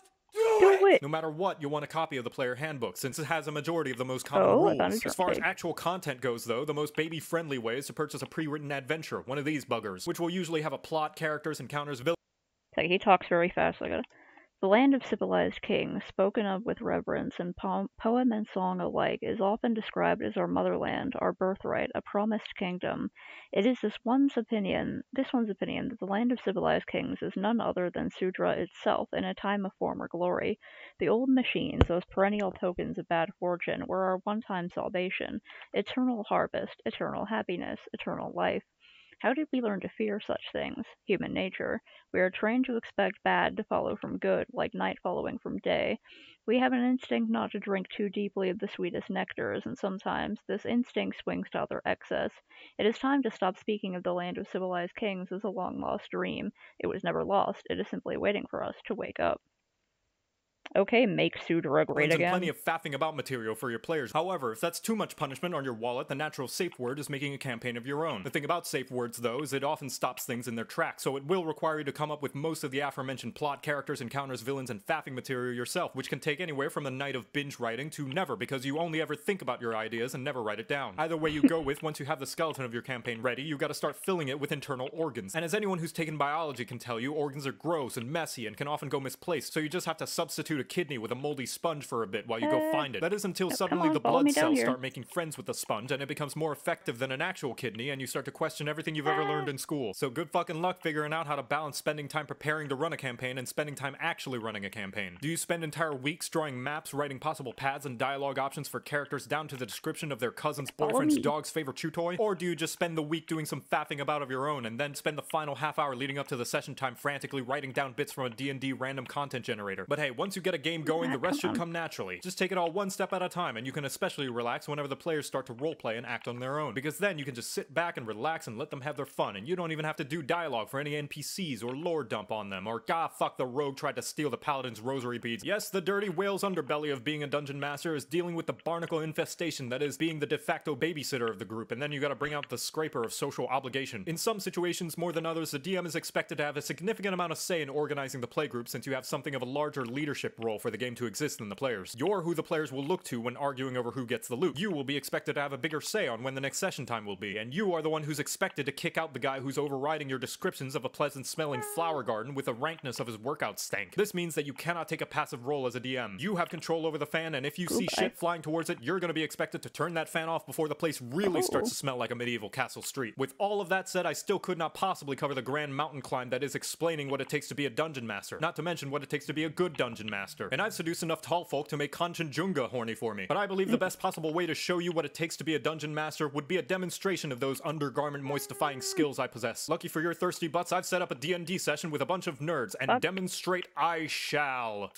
Alright, Unexpectables, you walk into a tavern, a crowd has gathered, and everyone seems to be having a good time, all except a mysterious hooded figure in the center of the room that nobody except you all seem to notice. What do? I want to smash the barkeeper! I want to smash the barkeeper. Nobody wants to have a chat with the hooded figure? Who knows, it may tie into one of your backstories. Oh yeah, that reminds me. DM, could you look over these notes I have about my backstory?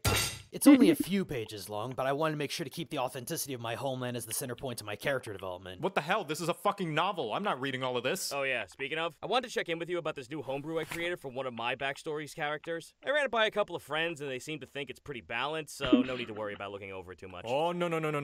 I know what you're trying to do, you scruffy looking... Hey, DM, are there any Goliaths in the tavern? What no are particular you? reason, I Is that just wanted to anything? know. Dude, yeah, Fuck, I'm are gonna there die. any? I've been looking for a surfing buddy for some time. We're at the beach, right? I wasn't really paying attention. Could you set the scene Oh, again? goddamn. Was whatever. that after I'll I get back got to you guys that? later. Dawn, right. Have you made up your minds about that ambush yet? That guy Wait, I you've been still have it, targeting right? for the past 3 sessions is right there, enjoying Yeah, his I should dwarvish still drink. have it. Oh boy, I surely am enjoying my dwarvish drink. Look, whenever we take a single decision like going to the left or to the right, it goes wrong. We need to have 100% flawless plan. Oh, maybe we can go talk with him? But if things go wrong, I can use my gun. When the fuck did the blind dragonborn get a gun? I don't remember giving him a gun. Has he always had a gun? Just one guy. Why don't I just sneak up on him and poison his drink? I have a +10 to stealth, plus advantage with my cloak of invisibility, and add on another 10 if Franz uses his pass without a trace. No one will ever see me, and we can avoid this whole encounter. Or I can use this gun. I can use his How gun. many times must you terrify my sweet bottoms, you upright marsupial? I'll give you 6 minutes and 44 seconds. If you don't come to an agreement on a plan, I'm feeding your minis to the Wigglers. Group Stupid, you follow into the tavern as well, and you see the mysteriously hooded figure, now eyeballing you down and casting a menacing visage. They gesture towards 5 open seats and say that you should go... So who's the most expensive looking dude here? I don't fucking know. There's a noble in the corner of the room, sure, but he's busy talking with somebody else right now, so maybe you should probably... I'm already there. I intimidate him to challenge me to an arm wrestling match for all his gold and belongings. Hey, absurd. You could use Charm Person. I mean, that would cause a charm status, which would give you advantage on any social... I asked him to give us all of his money. Absurd. I rolled an 11. Well, that's really more of a help action, which What actually... the fuck? I didn't even ask you to roll yet. But I did it already. Look, an 11 is good. We are friends now. Everyone likes absurd. I intimidate him to challenge me to an arm wrestling match for all his gold and belongings. Fucking fine. You start to arm wrestle him for some of his gold. Oh, I already stole it all. Also, he might be cursed, because, you know, backstory stuff. Alright, sure. In the meantime, the hooded figure in the middle of the room that everyone decided to totally ignore transforms into a massive towering titan, and the roof of the tavern is blown off, revealing Evilus Maximus, the demon lord of darkness. Vilius Maximus? Now, my Latin's a little bit rusty, but that name seems a little bit on the nose. It sounds to me like he's actually ripping off the Pope's title of Pontifex Maximus, so maybe we should be on our guard for some vile bishops and dastardly cardinals. No, he's not. Shut up. He looks down upon you all, and with a snap of his fingers, everyone's magical items disappear. What? This is outrageous.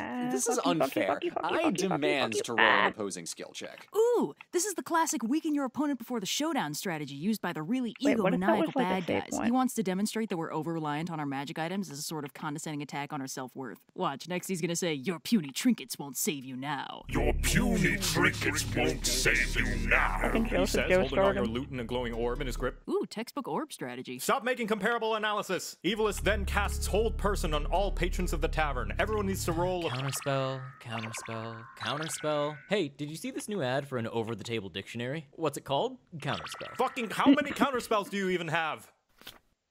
All of them. No way, you really don't have that many. Of course I do. Bullshit. Let me see your character sheet. No. Let me see it. No.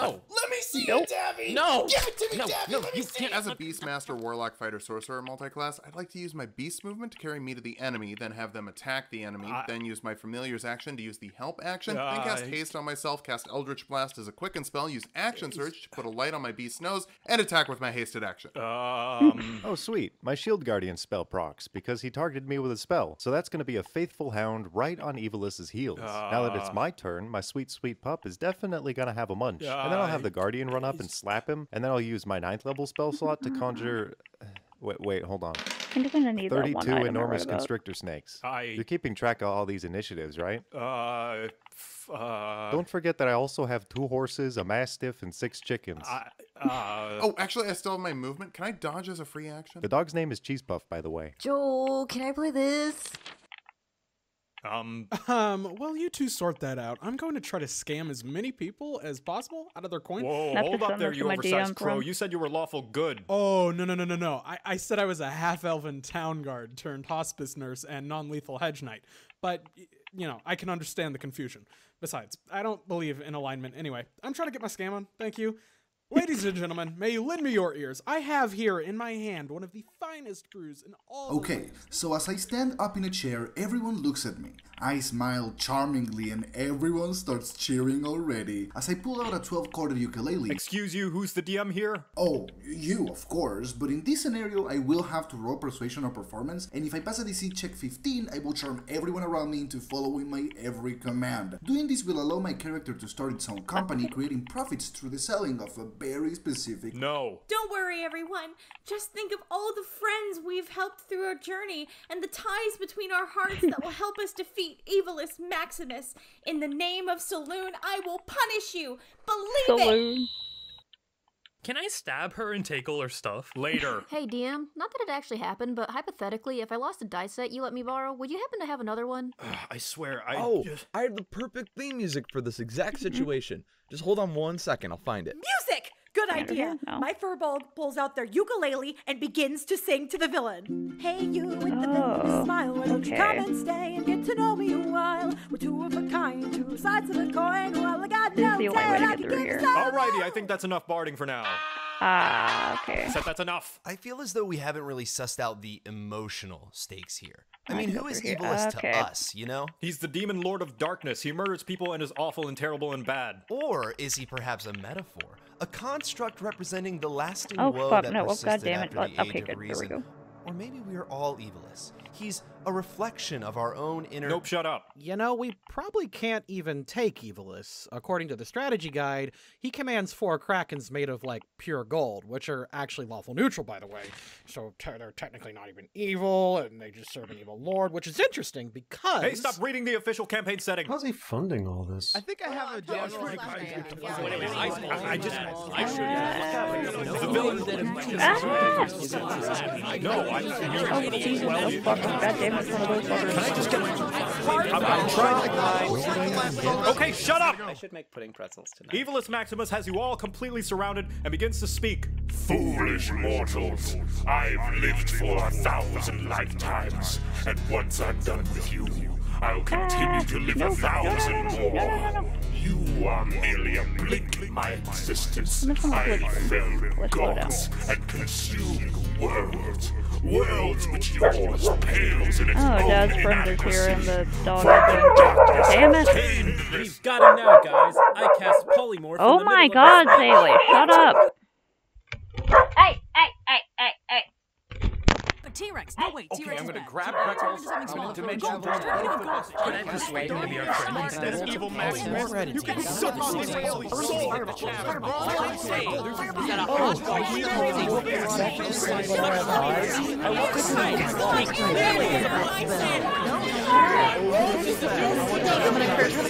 That is it! Shut up!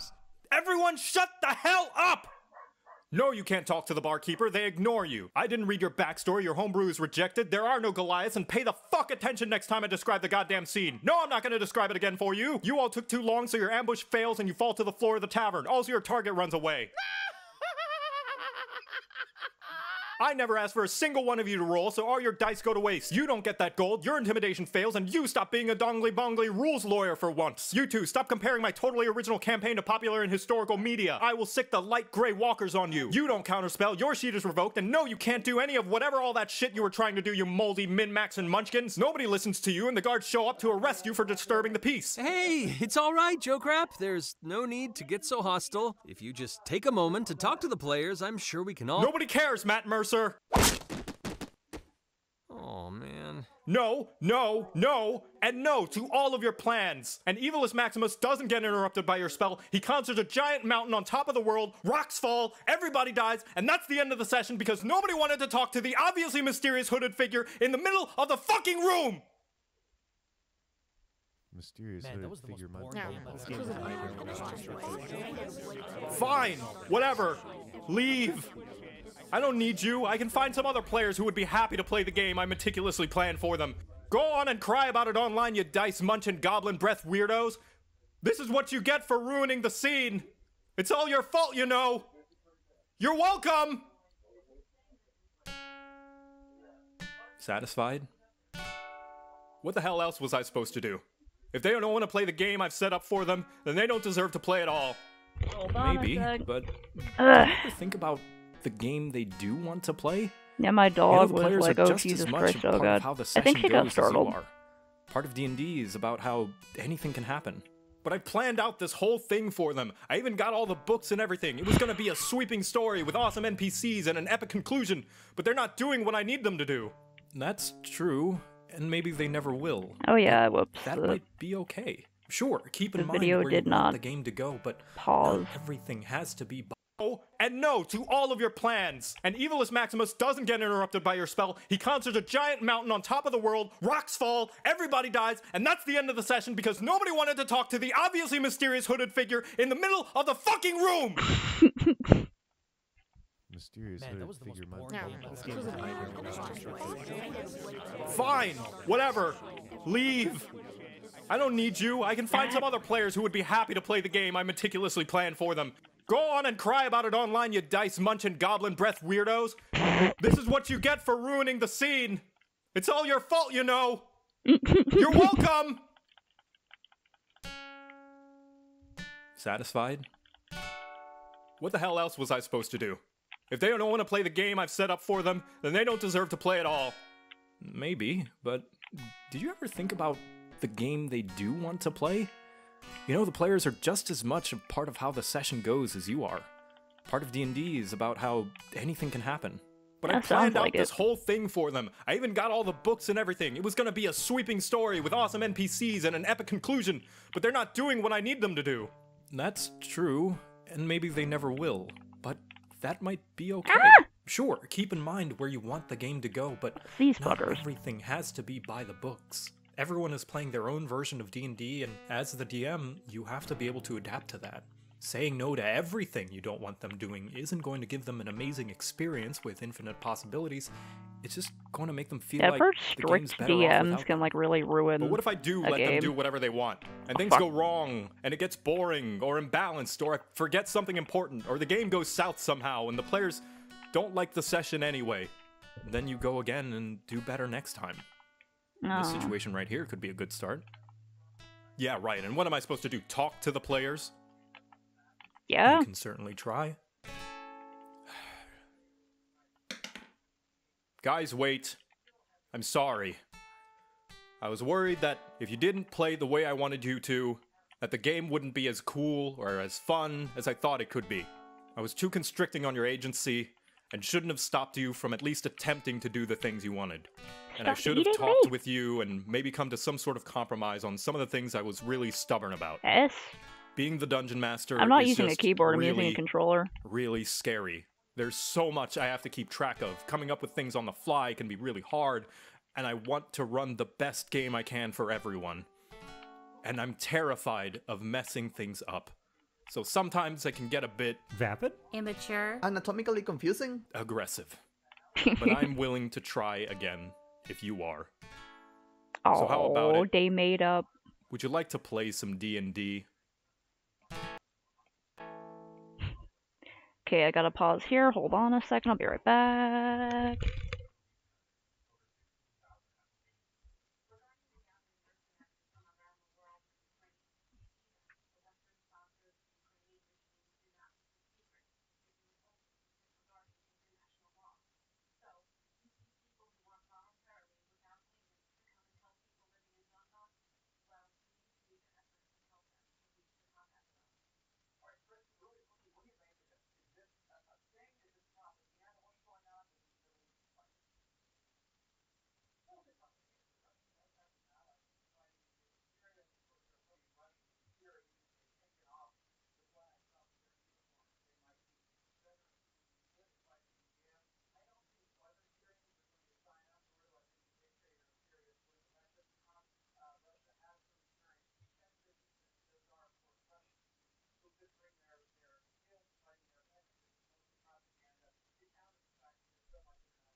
It's still pretty hot.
I was taking some, making some tea for Dad's friend who stopped by, because Dad was in the bath when he stopped by, and I was like, ah, heck, do you want some tea? Gave him some tea and the TV remote. That keeps... So, you offer Krabby, old guys you were some saying tea or you wanted to coffee and they're interrupt set. Evilus And a Maximus. TV remote, they're fine. Yeah. I wanted to cast polymorph Narnar on is him gone, in the middle of his post-Republican speech. meat. Alright, what's your spell save DC? Malds are asleep. 15. Against all odds, you successfully polymorph Evilus Maximus. He transforms into a meek little sheep and falls to the tavern floor. Seeing this happen, several of the tavern patrons throw up their hoods to reveal they are part of Evilus's cult. Everyone roll for initiative. Yeah. Oh, this is fun. Oh, I'm gonna die immediately. Fuck.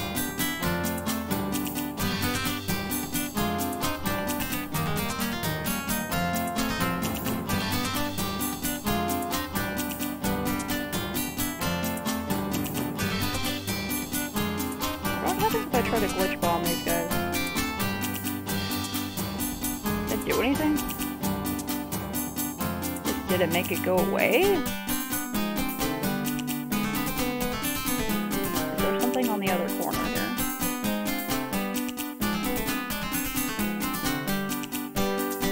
What? Yeah, catch me making that good Irish breakfast with a little bit of cream and sugar with a dash of cinnamon on top.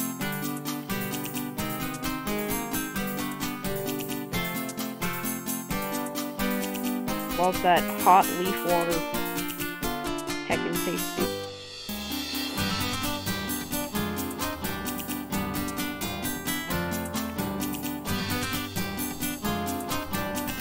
Now I need all of the directions.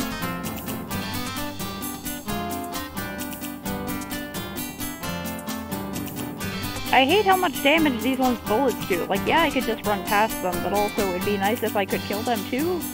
Nice if I could murder everything, that would be great.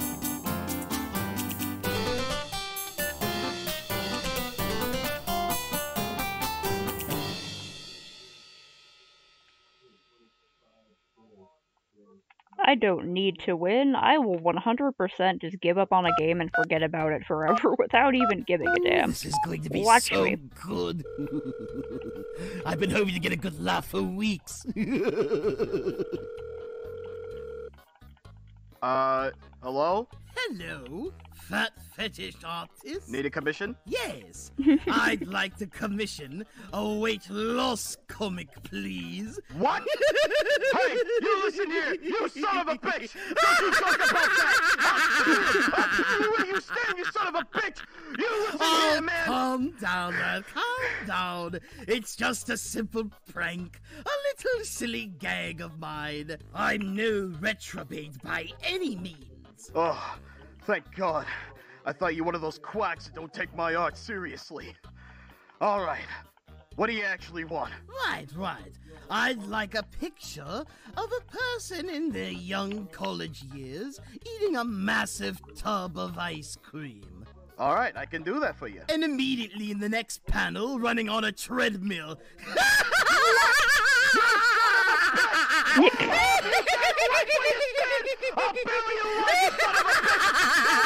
Oh my god.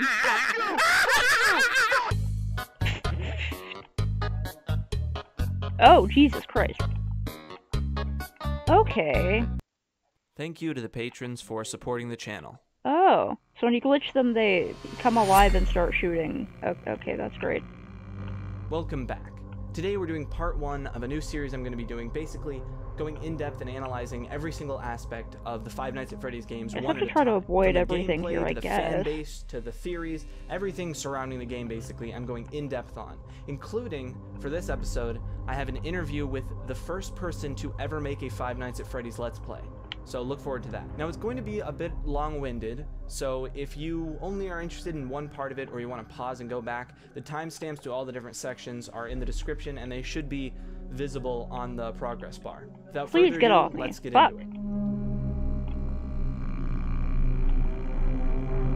I've talked at length before about exactly how Five Nights at Freddy's came about. Scott Cawthon released a game called Chip and Sons Lumber Company, which was trashed basically for looking too creepy and reminding people of Chuck E. Cheese animatronics. And so with that bit of inspiration, he had one last hurrah at game development, creating Five Nights at Freddy's.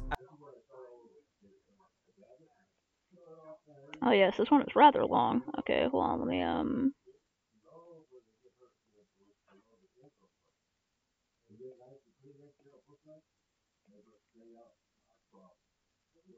Oh, I have seen Pathologic is Genius. What is this? Technoblade, where have you been all this time? Well, you see, I've been farming potatoes in Skyblock.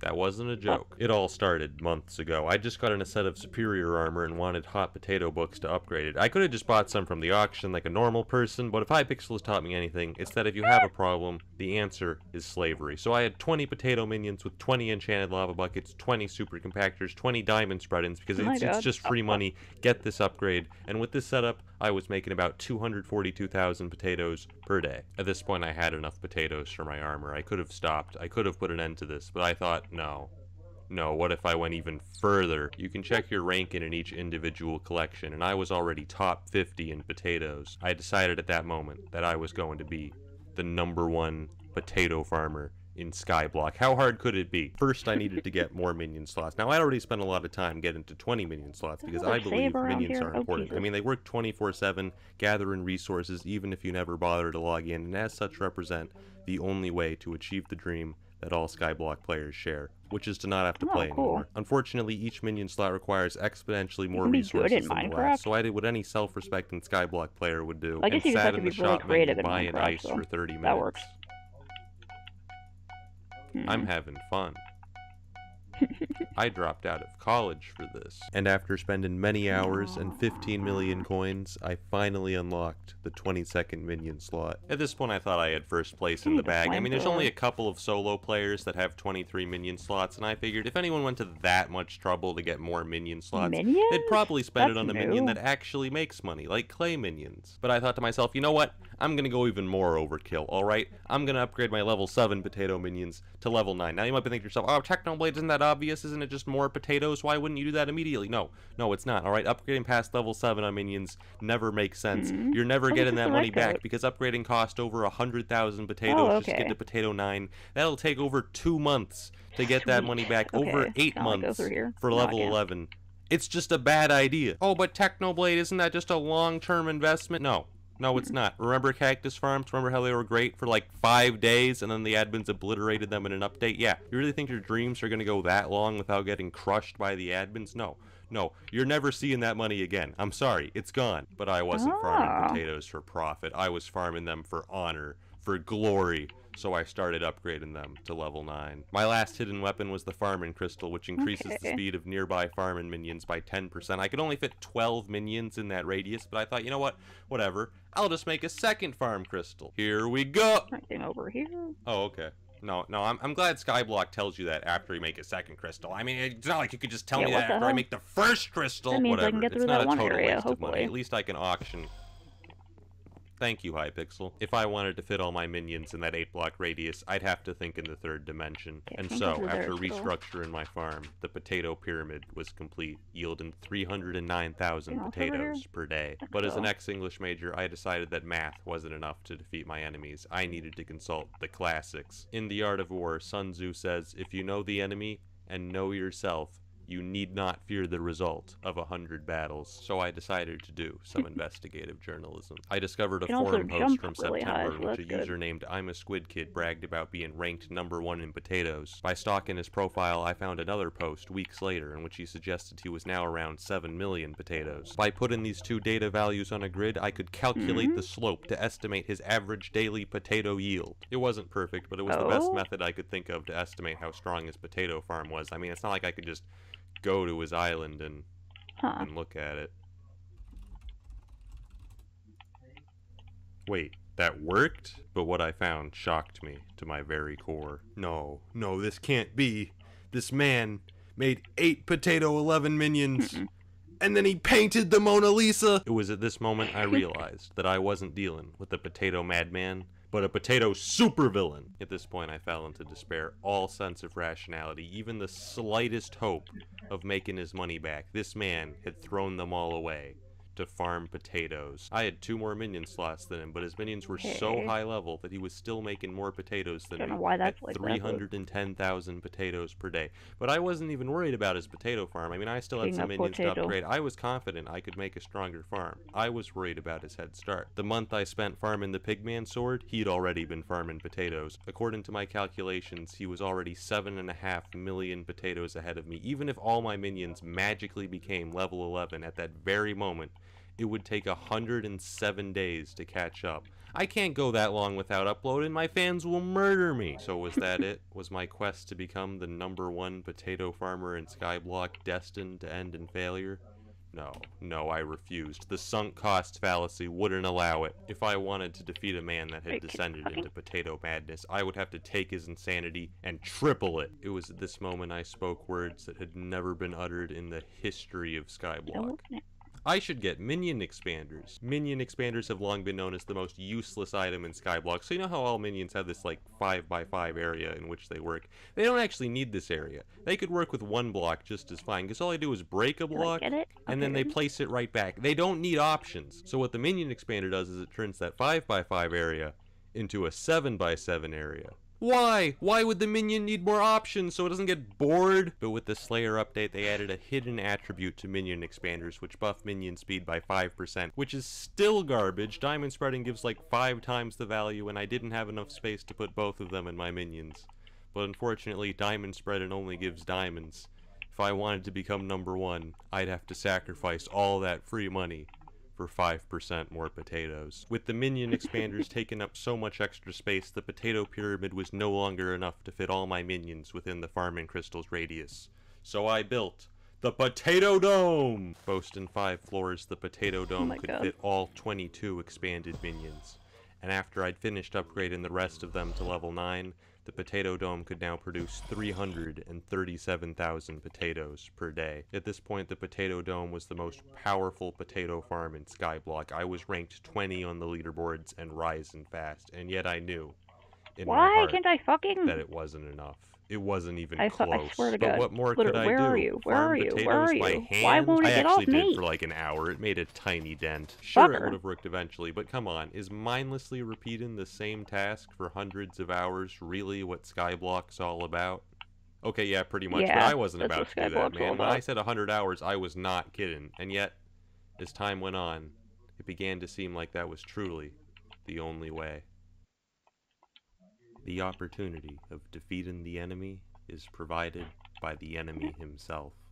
Sun Tzu. I'd done it. I discovered a critical flaw with Squid Kid's potato farm. His minions were too close together. Now, with any other kind of minion, that wouldn't have mattered at all, but potato minions are unique. When they're too close together, they'll start trying to plant in spots the other minions already planted and get stuck in an infinite loop, dragging down the overall farm's potato output by as much as 90%. The reason he hadn't noticed this and was still first place in potatoes is because this only happens when someone is online and on the island, because otherwise Skyblock just runs a calculation to guess how many resources your minions would have made while you were offline. Anyways, he left the door to his AFK machine open, so I left my alt in there. Welcome to the real world, Squid Kid. Okay, can we take a moment to talk about Jerry, alright? I got a Jerry here. I got a Jerry there. There's actually 2 Jerrys in there. I have video evidence, okay? Look at this. He's multiplying. He's undergoing mitosis. But that's not all. The other day I was just minding my business and then... Why is he there? I knew I couldn't rely just on sabotage to get first place, because who knows if there's other people out jump there up real just like high. Squid Kid throwing away everything just to farm more potatoes. So I decided to look into alternate fuel sources for my minions. I mean, enchanted lava buckets are already the most efficient permanent fuel source in the game, but what about temporary fuel sources? So I got a bunch of hamster wheels, which give twice as much of a boost, 50%, but for only a day. And I threw like 100 of them into the potato dome, and it started making 450,000 potatoes per day. And so the days went by. Every day I'd log in and AFK on Squid Kid's Island with my alt, while my minions burned through hamster wheels, quickly bringing me into the potato top 10. I was finally making good progress, until one day, when I went to AFK on his island again. Oh god, he's online. What do you want? Why do you keep doing this? I just wanted to check on The Last Supper, man. You AFK'd on my island for 12 hours! It was a good painting! I figured Squid Kid would find it a little bit suspicious if the same guy was AFK at his island every day, so I got a second account. And then I left them both in there. Be extremely subtle, even to the point of formlessness. What? Why? Why are you guys here? I've been buying some enchanted baked potatoes from the auction house. It's not the most efficient use of my money, but look, I need potato 11 minions if I want to catch up as quickly as possible. We can't only have 2. It's not enough. Well, I mean, it is enough, but I want to upload within the next year. But the problem with the auction house is that it's filled with crazy people. Look at this guy. He's bidding 3.9 mil for 26. You think that's bad? 11 million. I could see someone bidding 7 million on a stack of enchanted baked potatoes. 8 million. No, damn it. Technoblade, where have you been all this time? Well, you see, I've been I accidentally hold an on. AFK. I can't remember where Squid, it was. I know we've had our differences, but the police are after you, man. I saw a helper. Squid. There were 2 dudes, Squid. They came to your island with the helper. They were snitching. I don't know why. I need names. Okay, let me get my screenshots. You gotta be careful, man. The snitches be everywhere. Listed. What do you want from me? I'm just ruining Squid Kid's whole life. He's traumatized. He's just living in fear. Why are they here? Why do they keep showing up? But after a few days, I ran out of hamster wheels, and I had to resort to my final weapon. Oh, it felt like it had gone on for longer. Kind of minion. That wouldn't have mattered at all, but potato minions are unique. When they're too close together, they'll start trying to plant in spots the other minions already planted and get stuck in an infinite loop, dragging down the overall farm's potato output by as much as 90%. The reason he hadn't noticed this and was still first place in potatoes is because this only happens when someone is online and on the island, because otherwise Skyblock just runs a calculation to guess how many resources your minions would have made while you were offline. Anyways, he left the door to his AFK machine open, so I left my alt in there. Welcome to the real world, Squid Kid. Okay, can we take a moment to talk about Jerry, alright? I got a Jerry here. I got a Jerry there. There's actually 2 Jerrys in there. I have video evidence, okay? Go up through there now. He's multiplying. He's undergoing mitosis. Finally. But that's not all. The other day I was just minding my business and then... used that before. Why is he there? I knew I couldn't rely just on sabotage to get first place, because who knows if there's other people out there just like Squid Kid throwing away everything just to farm more potatoes. So I decided to look into alternate fuel sources for my minions. I mean, enchanted lava buckets are already the most efficient permanent fuel source in the game, but what about temporary fuel sources? So I got a bunch of hamster wheels, which give twice as much of a boost, 50%, but for only a day.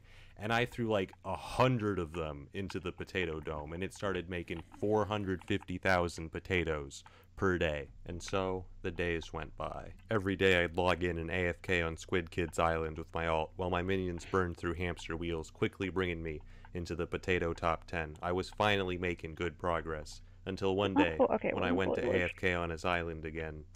I was distracted by this ridiculous video. What do you want? This guy lives like this.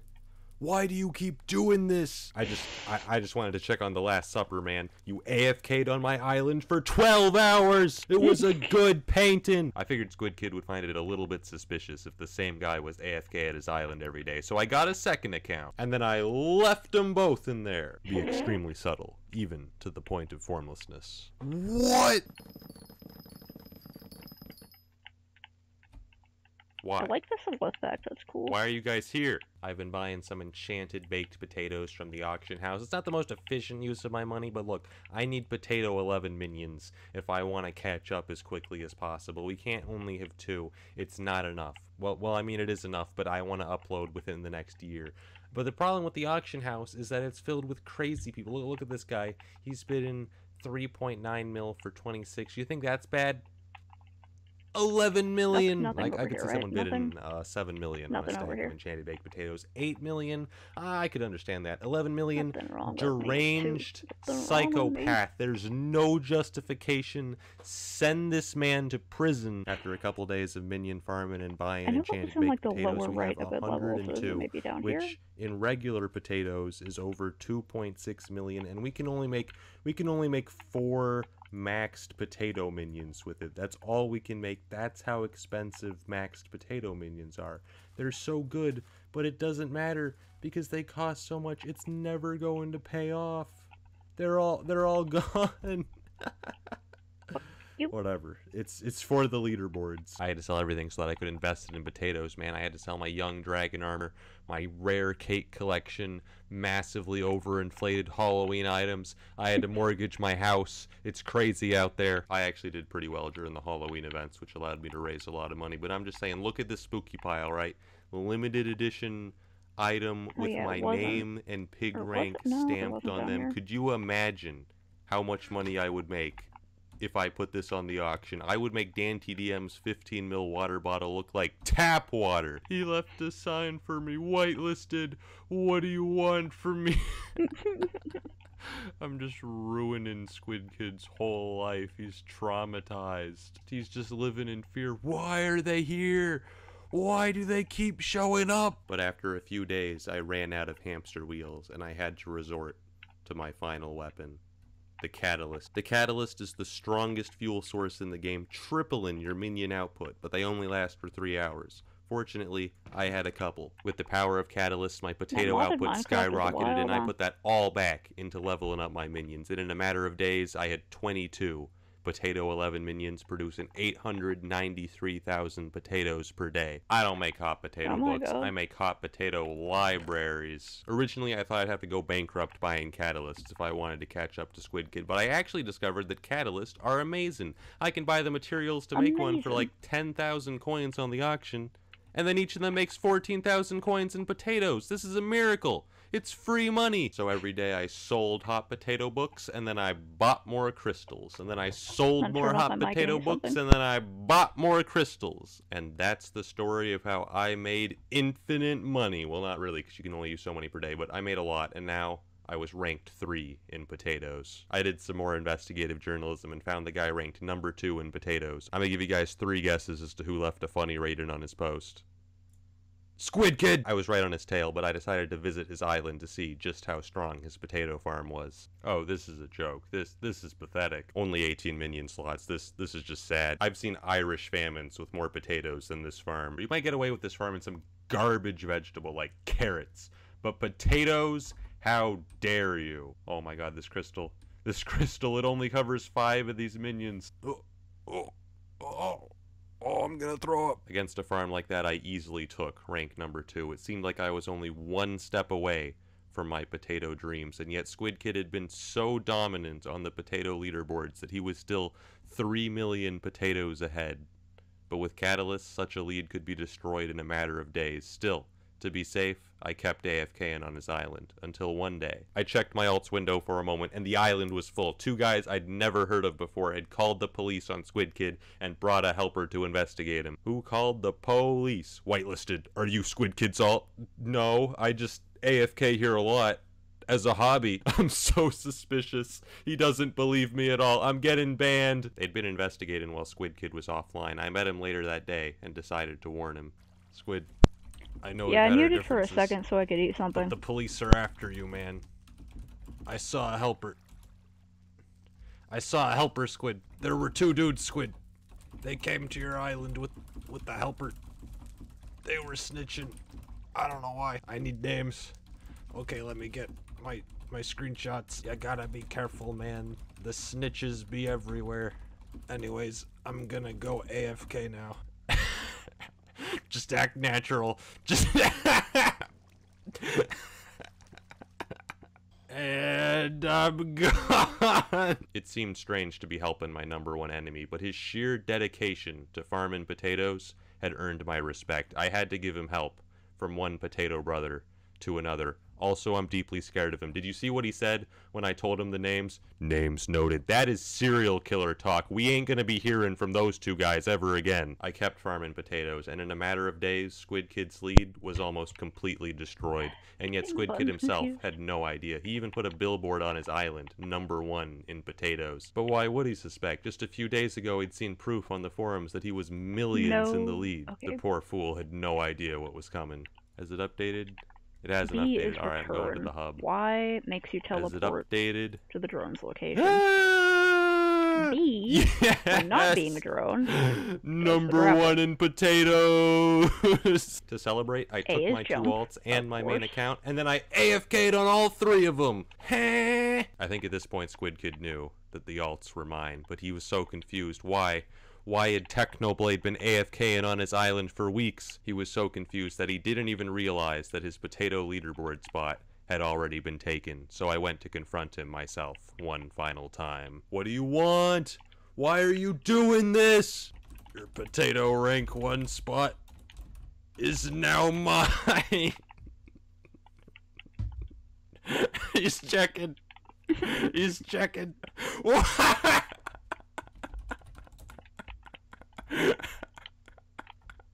How?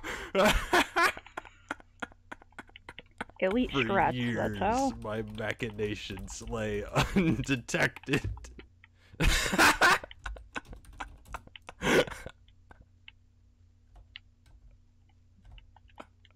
This is all I have. Squid, I found a Made problem. like a chicken noise just then. with your Jesus island. Christ. Okay. A critical flaw. Get over here. Over here. Squid, get over here. This sign, it has the wrong number.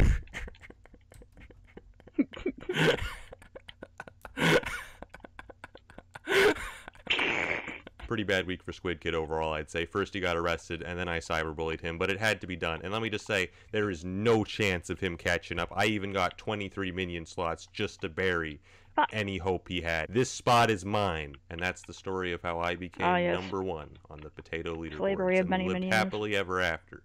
All the loose ends finally tied together. Well, except for one thing. Oh god, there's another one. There's another Jerry. And he's staring right at me. There's another one. There's a Jerry in the water. No. There's another one out there. I don't understand. What do you want? What do you want? There's another Jerry on the bridge. They've got me surrounded. I don't understand.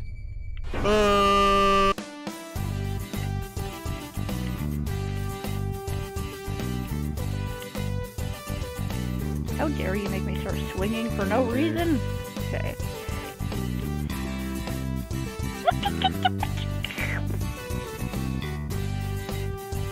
The other day I was farming potatoes by hand when a man visited my island and asked, That was rather close. Mayhaps "Didn't you I can already get win close the potato again. war?" But no, the potato wars never ended. To understand how things ended up like this, we've got to go back to November, when I dethroned Chicken Squid being Kid and boiled became the alive in #1 hot oil. potato That's farmer the in sound I Skyblock. just I fucking went made. to his island and laughed at him for half an hour. Then my co-op members showed up, and we all started laughing at him. It was not a good day for Squid Kid. There we go. Power node or a health updated node? it. Power node, cool. Okay, now my weapon and item damage and my And then I drone left. is stronger. Squid warned Cool. me that he wasn't giving up on rank #1, but I didn't care, so I uploaded the Great Potato War. But in the days after that, I did nothing. I'd spent so long working to become #1. Now that I had done it, I didn't feel anything at all. I had no idea what to do with myself. I mean, the video did all right, but not nearly enough to justify the time I had spent on it. And after I uploaded it, so many people started using potato minions that the price of potatoes dropped 30% in the auction house. My plans to become rich had failed both in-game You and played in real yourself. life, but at least I had my potato rank. But when I visited Squid Kids Island 3 days later, what I found shocked I got me. that. He had 23 minion slots. Now, when I made the Great Potato War, some people criticized me for violating Sun Tzu's most basic tenet. Whatever you do, don't reveal all your techniques in a YouTube video. You fool. You moron.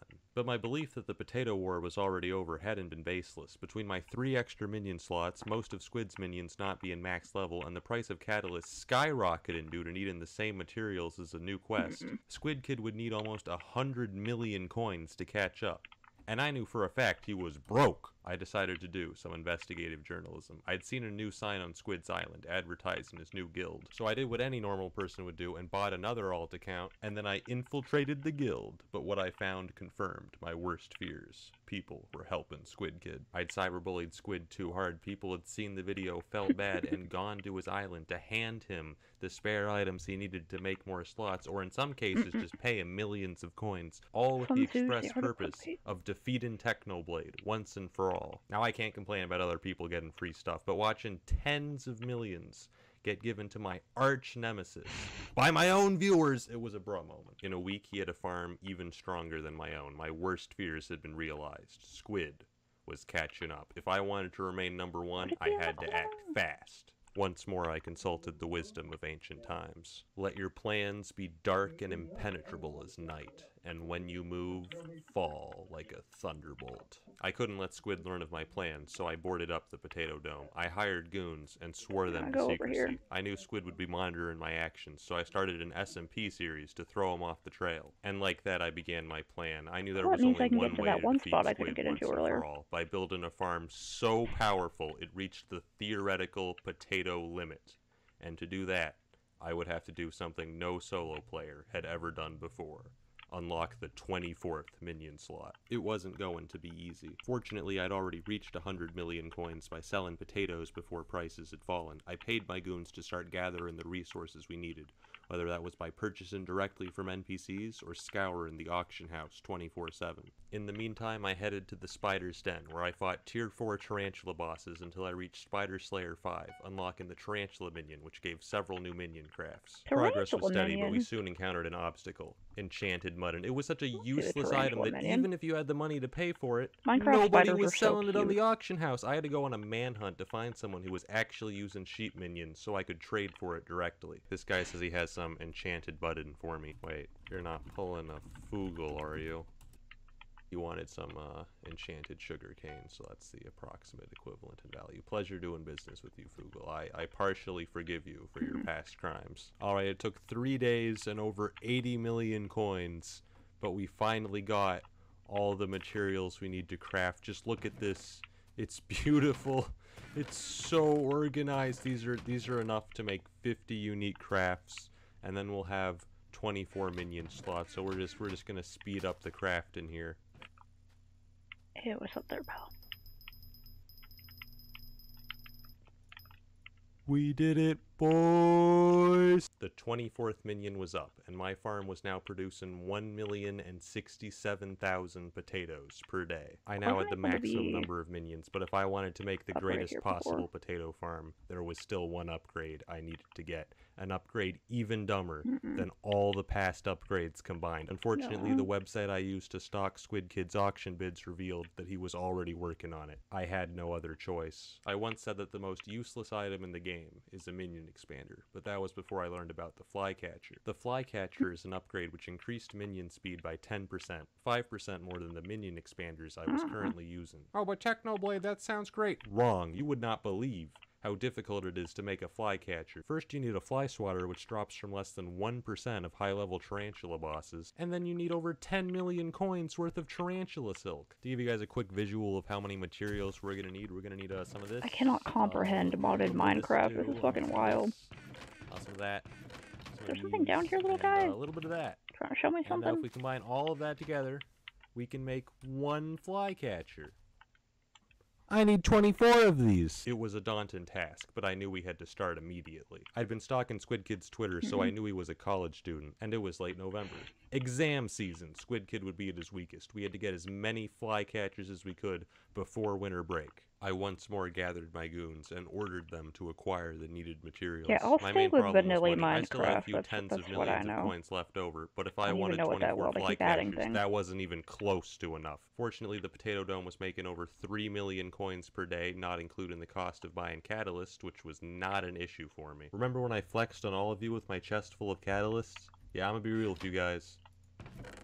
I was holding back. One of the things I did to raise money was grind candy during spooky festivals, which is how I unlocked this skeleton horse pet, which was a huge flex back in November, and now nobody cares at all. But the important thing about the skeleton horse pet is that there's actually a bug that most people don't know about.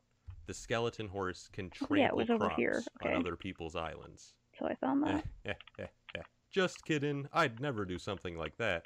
Because I'm a good person. It turns out it's really easy to glitch through doors, so the people visiting my island formed an orderly queue to wait their turn to break into the dome. This community is the worst. Getting tarantula silk was taking weeks, but getting the fly swatters was actually quite easy. Sure, it's an incredibly rare boss drop, but the thing is it's only useful for making fly catchers, an item which literally only 2 people on the server were going for, which is how my alt account ended up in a bidding war with Squid Kid.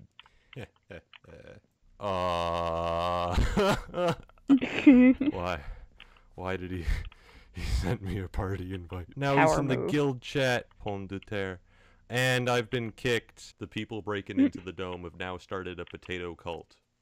I don't know how to feel about this. It ended up taking 5 weeks of constant grinding, but on Christmas Eve, we finally had 24 flycatchers. This was largely thanks to this man who used his expert business skills to outsource the work to dozens of Skyblock tryhards, ultimately contributing 3,000 stacks of tarantula webs, for which I paid over 100 million coins. We'd finally done it. We'd created the strongest possible potato farm, producing 1,129,000 potatoes per day. Unfortunately, Squid's army wasn't slacking off either, and 2 weeks later he too had the strongest theoretical potato farm. Now the only way for him to catch up would be to farm potatoes by hand, and he had already started. I spent 10 hours constructing a gigantic potato farm covering over 21,000 blocks.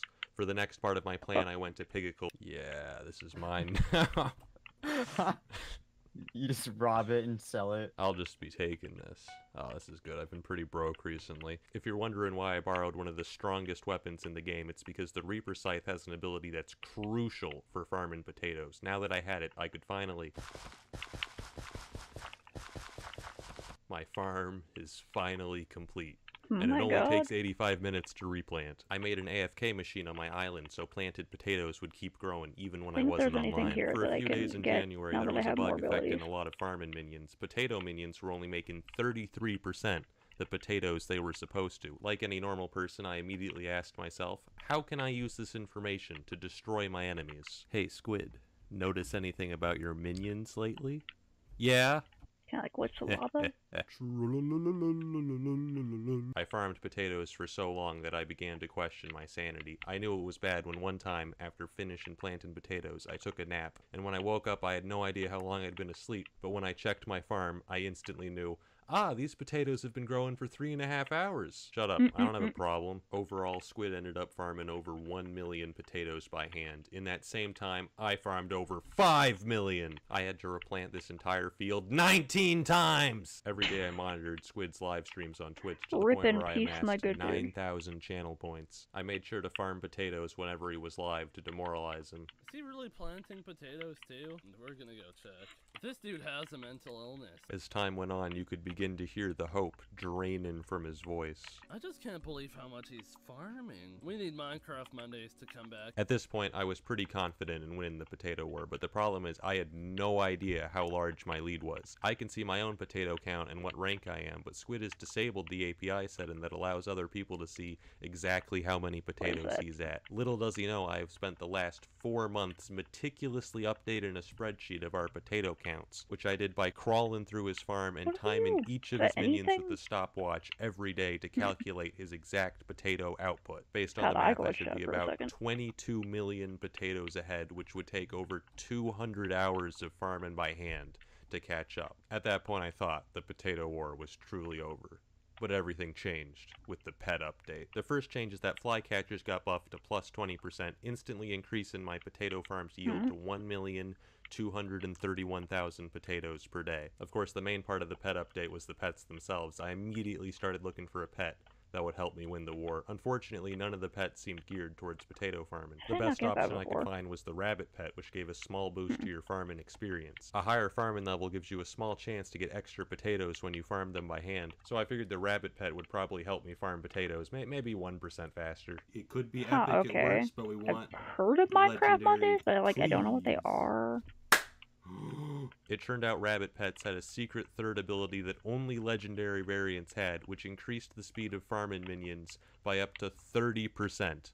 Oh my god. And Squid had no idea it existed. I had to level up my rabbit as fast as possible, and since pet experience is based on skill experience, I decided to grind alchemy. You see, alchemy is the rich man's skill, alright? If you have the money to burn on expensive ingredients, you can level up insanely quickly. And this was almost 2 months after I'd finished spending all my money on flycatchers. I had money to burn. I spent so many hours brewing potions that I ended up ranked 4 globally in alchemy. You want to know what level my rabbit is today? 96. It's not even max. This experience requirement is ridiculous. And in this time, Squid was fishing to level up his epic squid pet. It wasn't until 4 days after the update that he learned about the legendary rabbit and got one of his own. But it was too late. His pet sucks. It's level like 65 or something. Thanks to the rabbit pet, my minions now produce 1,586,000 potatoes per day. It's difficult to calculate exactly what my potato lead is right now because the rabbit pet only works when you're online, but the pet update has definitely pushed it to at least 25 million. Since the war began, I have farmed 158 million potatoes, which in hot potato books is over 6,000.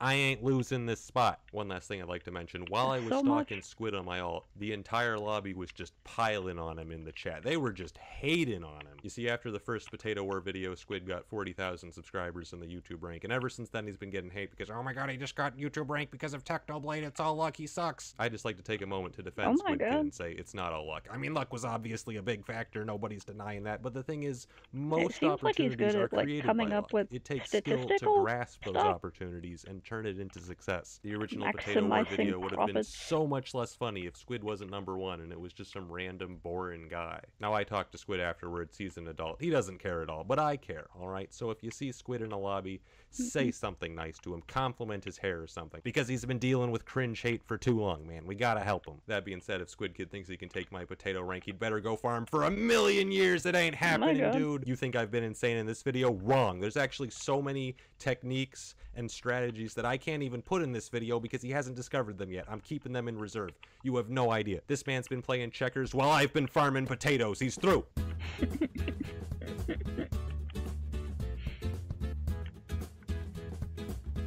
I like how it seems like a pretty friendly feud.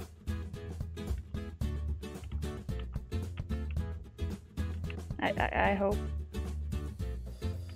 They didn't actually badmouth him or say anything bad, just like, yeah, I'm gonna be the best at potatoes.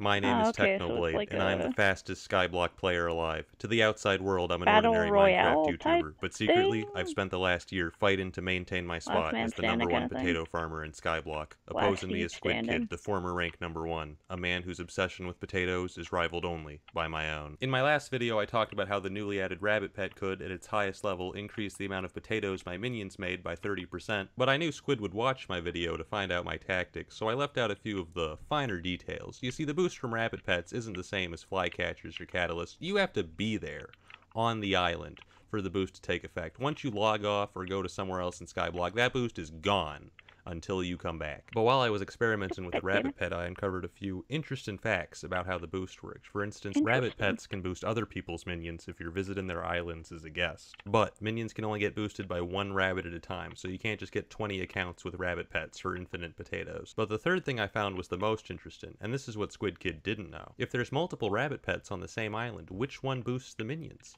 You'd think it'd be the strongest one, but it's not. If there's multiple rabbits, the minions will be boosted by the one belonging to whoever's been on the island the longest. So, hypothetically speaking, if someone went to their island with their level 100 rabbit when someone was already there with a level 1 one, they wouldn't get their rabbit's 30% boost, they'd get the level 1 0.3% boost. Unrelated fun fact, did you know that Squid Kids Island is still open to visitors? Yeah, that's right, we're doing this again. So I bought a new Minecraft account, slapped a level 1 legendary rabbit pet onto it, and shipped it off to Squid Kids AFK pool. I knew I had to maintain absolute secrecy. I didn't even tell my goons about this, because I knew once Squid got wind of this, it would be trivially easy for him to prevent it. I waited until the day I released the second Potato War video to start. After that video, tourists flocked to Squid Kids Island to see it for themselves. My alt blended right in. Every day my alt would sit there in Squid Kids AFK pool to maintain rabbit priority. In fact, it usually had the rabbit pet deactivated during the day, since you don't need to have the pet out to keep priority. And since the rabbit was deactivated, if Squid checked his minions during the day, he'd find nothing wrong with them. But every night around 2 a.m., Squid would leave his account AFK and go to bed.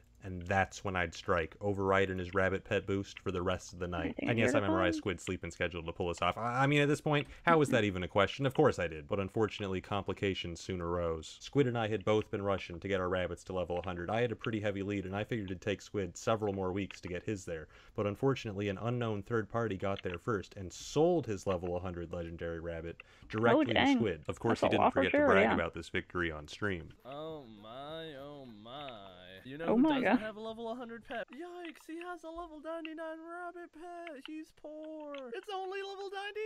I'm screaming. Ah! Little did he know that while he was flexing on stream, my alt was right there on his island, overriding his level 100 bonus. But my problems didn't stop there. You see, Squid got an alt account to AFK with his rabbit pet on his island while he was doing other things, and since the alt account had no reason to ever leave his island, it became much harder to keep control of pet priority. And sometimes when I had priority, he'd end up kicking everyone from his island because it was too full for his alt account to join, meaning I lost priority for the rest of the day. I was going to counter this by spending $30 to buy his alt MVP++, since that rank can bypass guesting limits, but unfortunately, on March 20th, my alt was kicked and Squid's Island was closed forever. The jig was up. But by that point, I'd already achieved my objective. The 2 weeks it took him to realize what was going on cost him about 2 million potatoes. Bit of a tangent, but I'm pretty sure I lost a few fans over the rabbit pet because everyone would just be hanging out. They'd just be chilling on my island with their level 30 rabbits activated. And I'd come see that, and I don't care if it's intentional or not. They're sabotaging my potatoes, so I'd kick them out of my island to get priority back. And then they'd come back 10 seconds later like,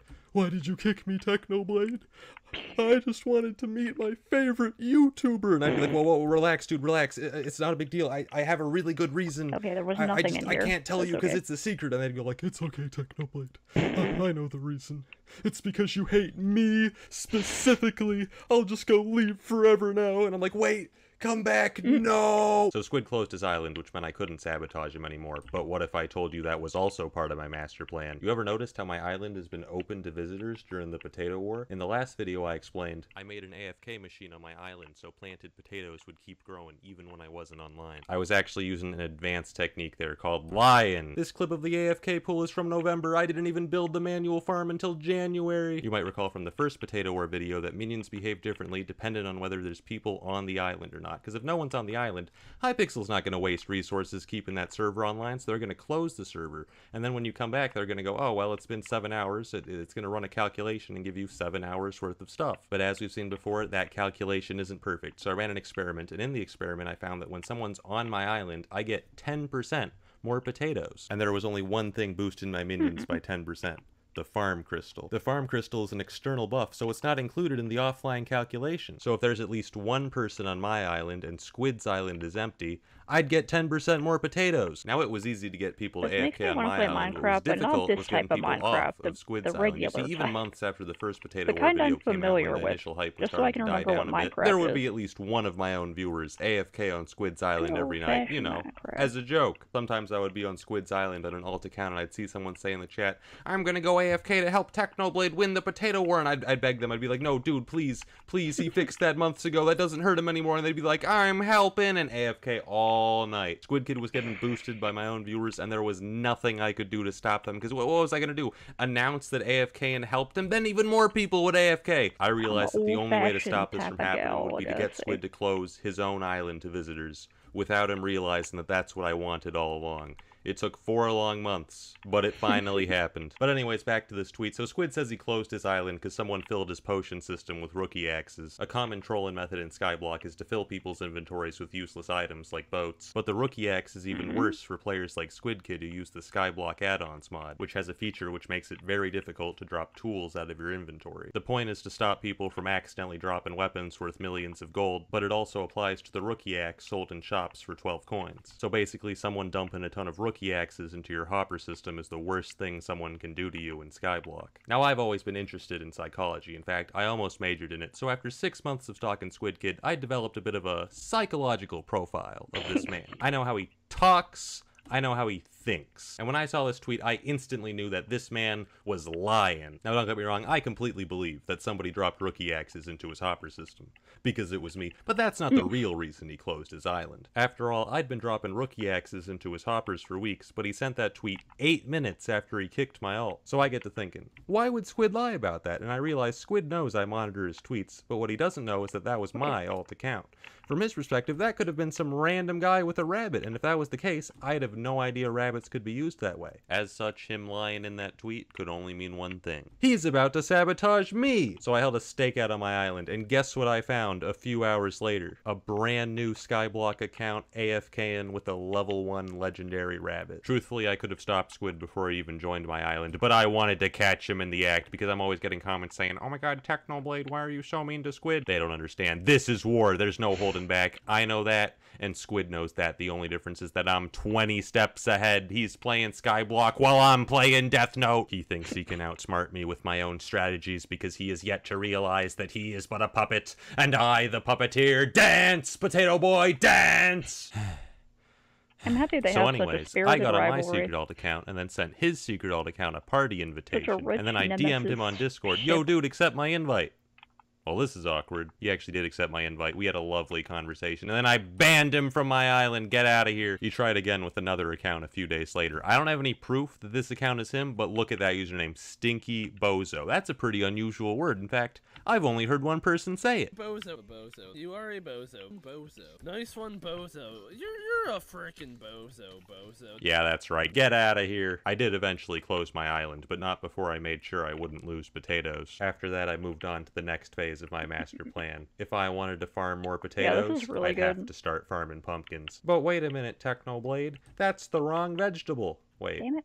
What do you mean it's a fruit? Whatever, at this point we'd pretty much maxed out the output of our minions. The only thing left to work on was the speed we could farm potatoes by hand. The farming skill gives more crops as you level up, so I decided to grind it to the highest level. I did the math and found that farming potatoes is so incredibly inefficient at leveling up farming that it was actually more worthwhile to build a whole pumpkin farm. I began the construction of a pumpkin farm large enough that by the time I finished farming it in full, the pumpkins at the beginning would have already regrown. I don't even want to tell you how long it took to build this. And so I began farming day after day. At times I'd farm for so long without break that the people watching thought I was bodding. Word of my pumpkin farming soon reached Squid, who began farming pumpkins himself, but he only saw the surface level of what I was doing. You see, I wasn't just leveling up my farming skill, I was also leveling up multiple legendary rabbits. There's a reason I wanted to stop people from AFKing on Squid's Island, even after he started AFKing himself.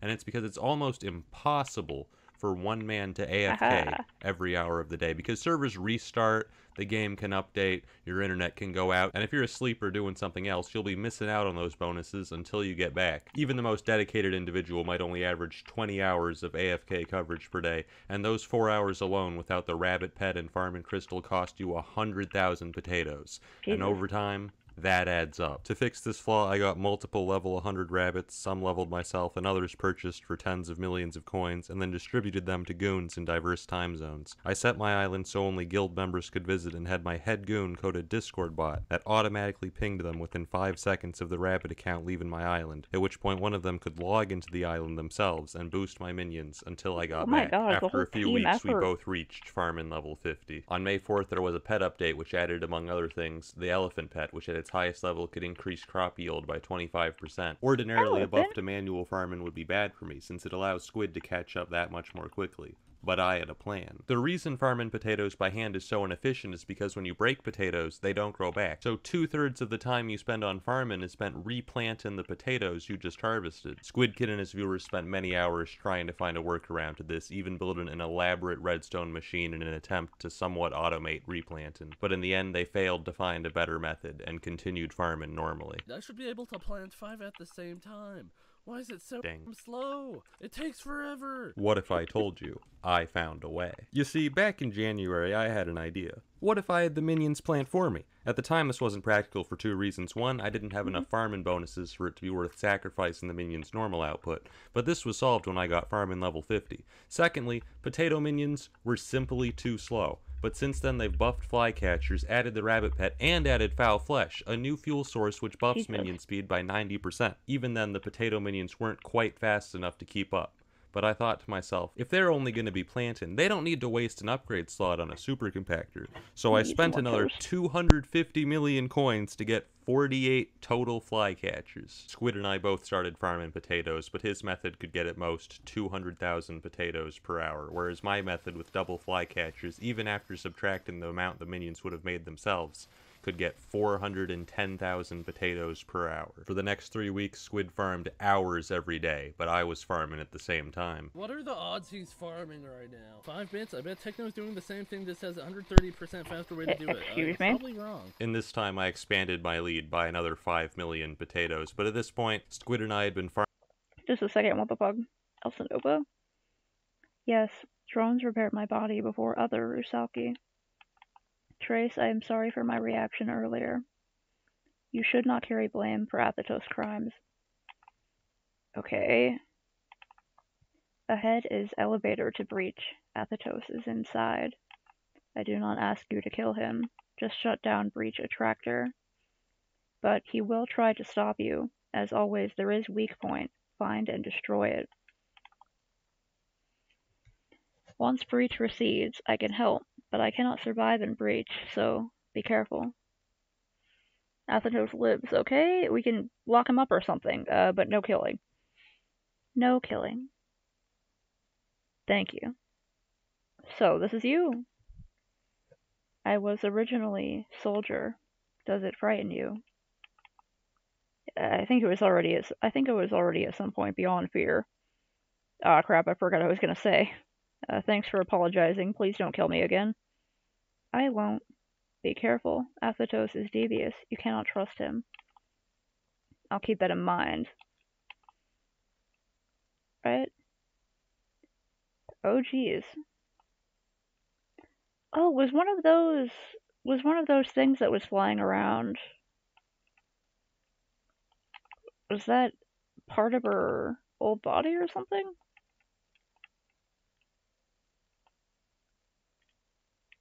Where was it? It was like, yeah.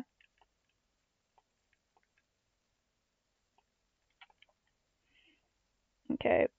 Farming potatoes for almost a year, and we were still farming hours every day with no end in sight. Neither of us wanted this to continue, so we came to an agreement. Whoever got to 500 million potatoes first would win the potato war. Hypixel even pitched in, saying he'd give a surprise to the winner. Now, I was only at 300 million potatoes at this point, but I figured I had this in the bag. I mean, I'd been tracking Squid's potato count. I accounted for his AFK coverage by having the Discord bot track his alt account's logins, and I knew how much he was farming by hand because I was monitoring his farming experience. With a 45 million potato lead and a farming method twice as fast as his own, what could possibly go wrong? June 6th. Things go very wrong. It was just a small update with a few quality of life changes, you know, like an enchantment which replants crops after you farm them, and an item which automatically compacts items in your inventory so you don't have to spend time on that. You know, two minor changes which just so happen to buff Squid's farming method from 200,000 potatoes to 1.2 million.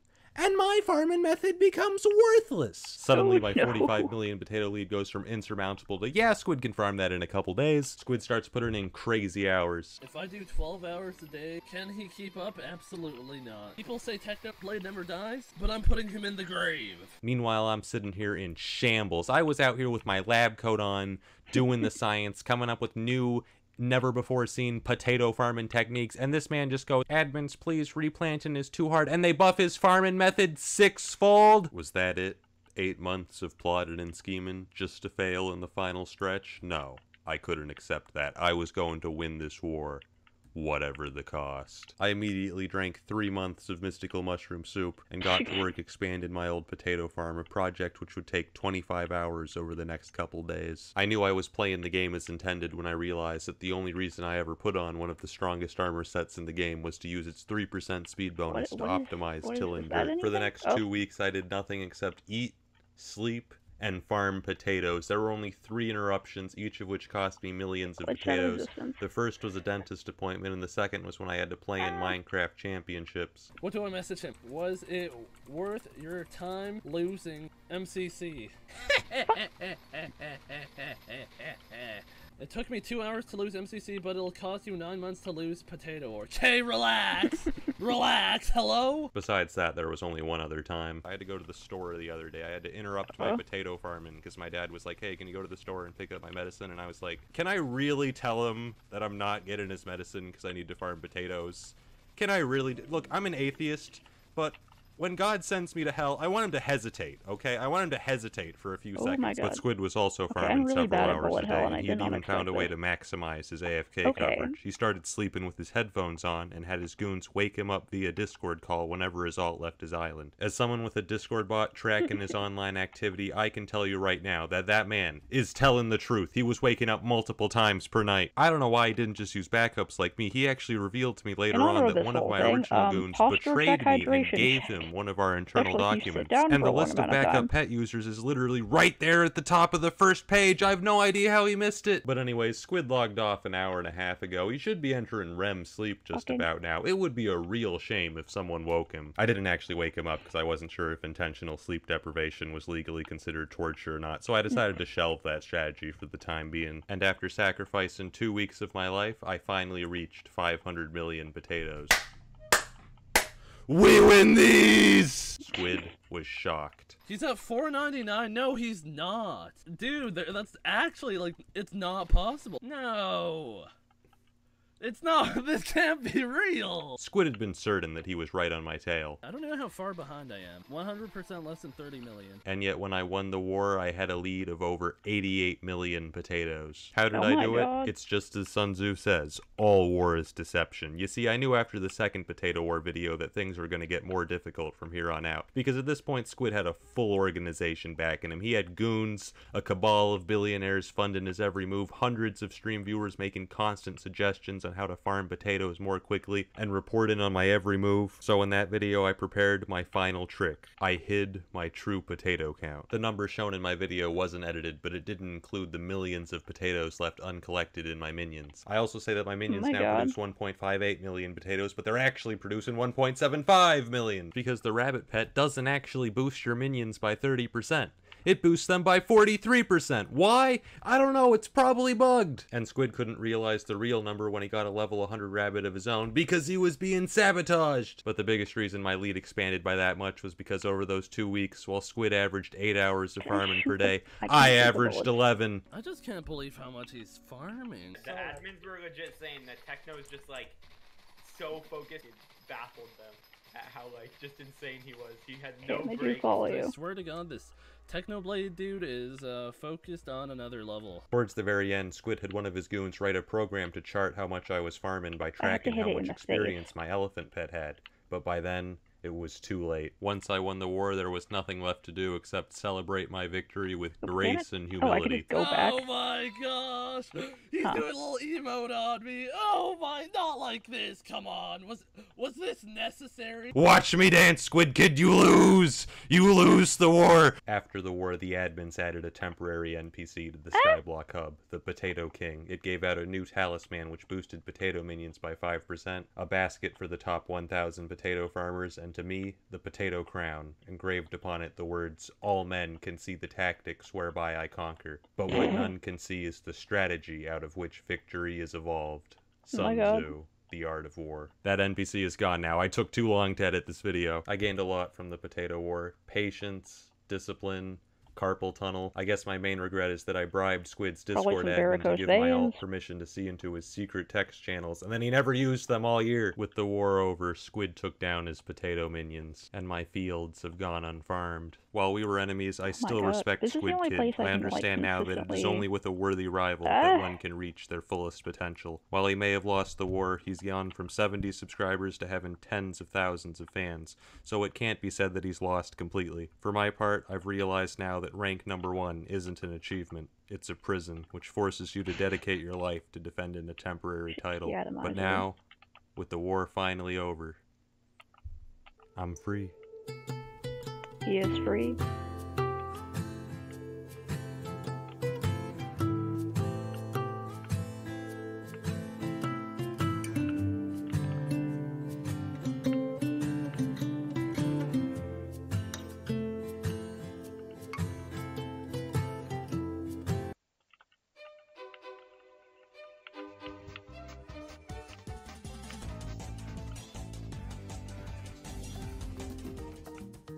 Oh, cool. I know I said I'd leave after that video, but like, hold on. I want to see if this one gun does anything, cause it's what?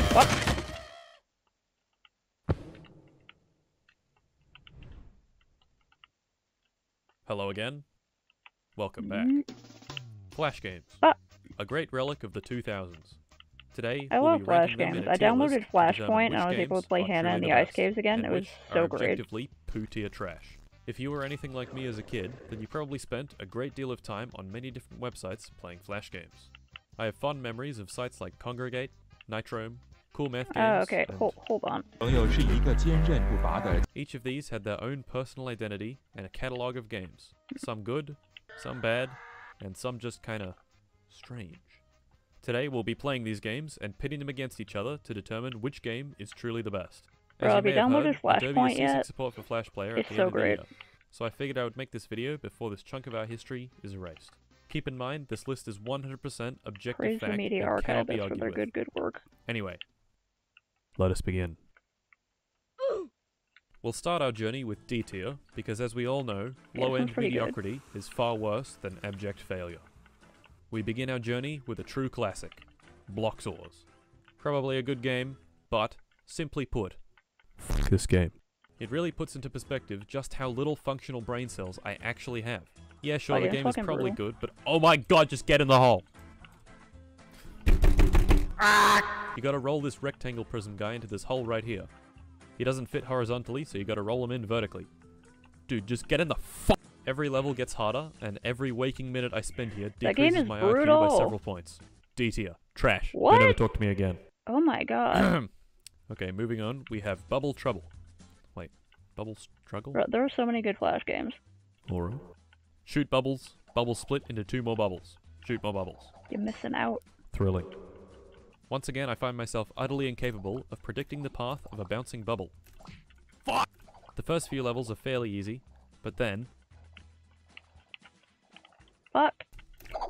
Fuck! This game also features a 2-player mode designed to instill as much hatred for your fellow man as possible. Yeah! Do you even drop anything useful? This game fucking sucks. Get out of here. Pretty sure there's just like Around medium D tier, we have Interactive Buddy. This game is bizarre. Oh, Interactive Buddy! It's the only game I know of that allows you to brutally assault ex-president George W. Bush. Guy. This guy is our Interactive Buddy, who we can tickle, pick up, sing him a tune on the radio, and then set him on fire, throw infants at him, and nuke him from orbit. This game appeals to the sadistic masochist buried deep inside every child's mind.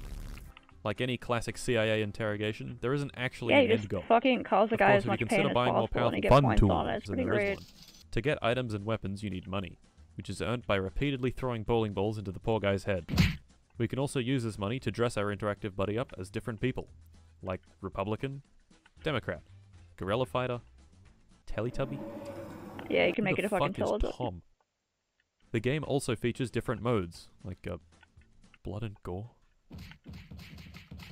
What the fuck? D tier. Weird. Cut the rope. I've played this game a lot.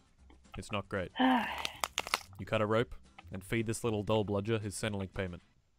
Oh man, yeah, cut the rope. It's kind of satisfying classic. to get the thing to get all 3 stars, but really, it's boring. D tier, go away. There are a bunch of different versions that cut the rope. Some of them are like more Moving interesting. quickly on to C tier, we have Duck Life. This game plays like Learn to Fly, but worse in almost every way. They made...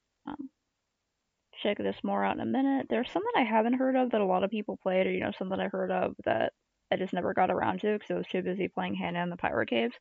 Yeah, there's like a bunch of good Flash games. I'm going to link the download to the Blue Maxima Flashpoint project in the Discord. For now, I'm gonna sign off because listening to a thing about 2 guys spending uncountable hours playing Minecraft way too hard makes me want to like get up and do some stretches and go clean out my pond. Okay. I'm gonna close the stream for now and be back later for drawing times. Goodbye.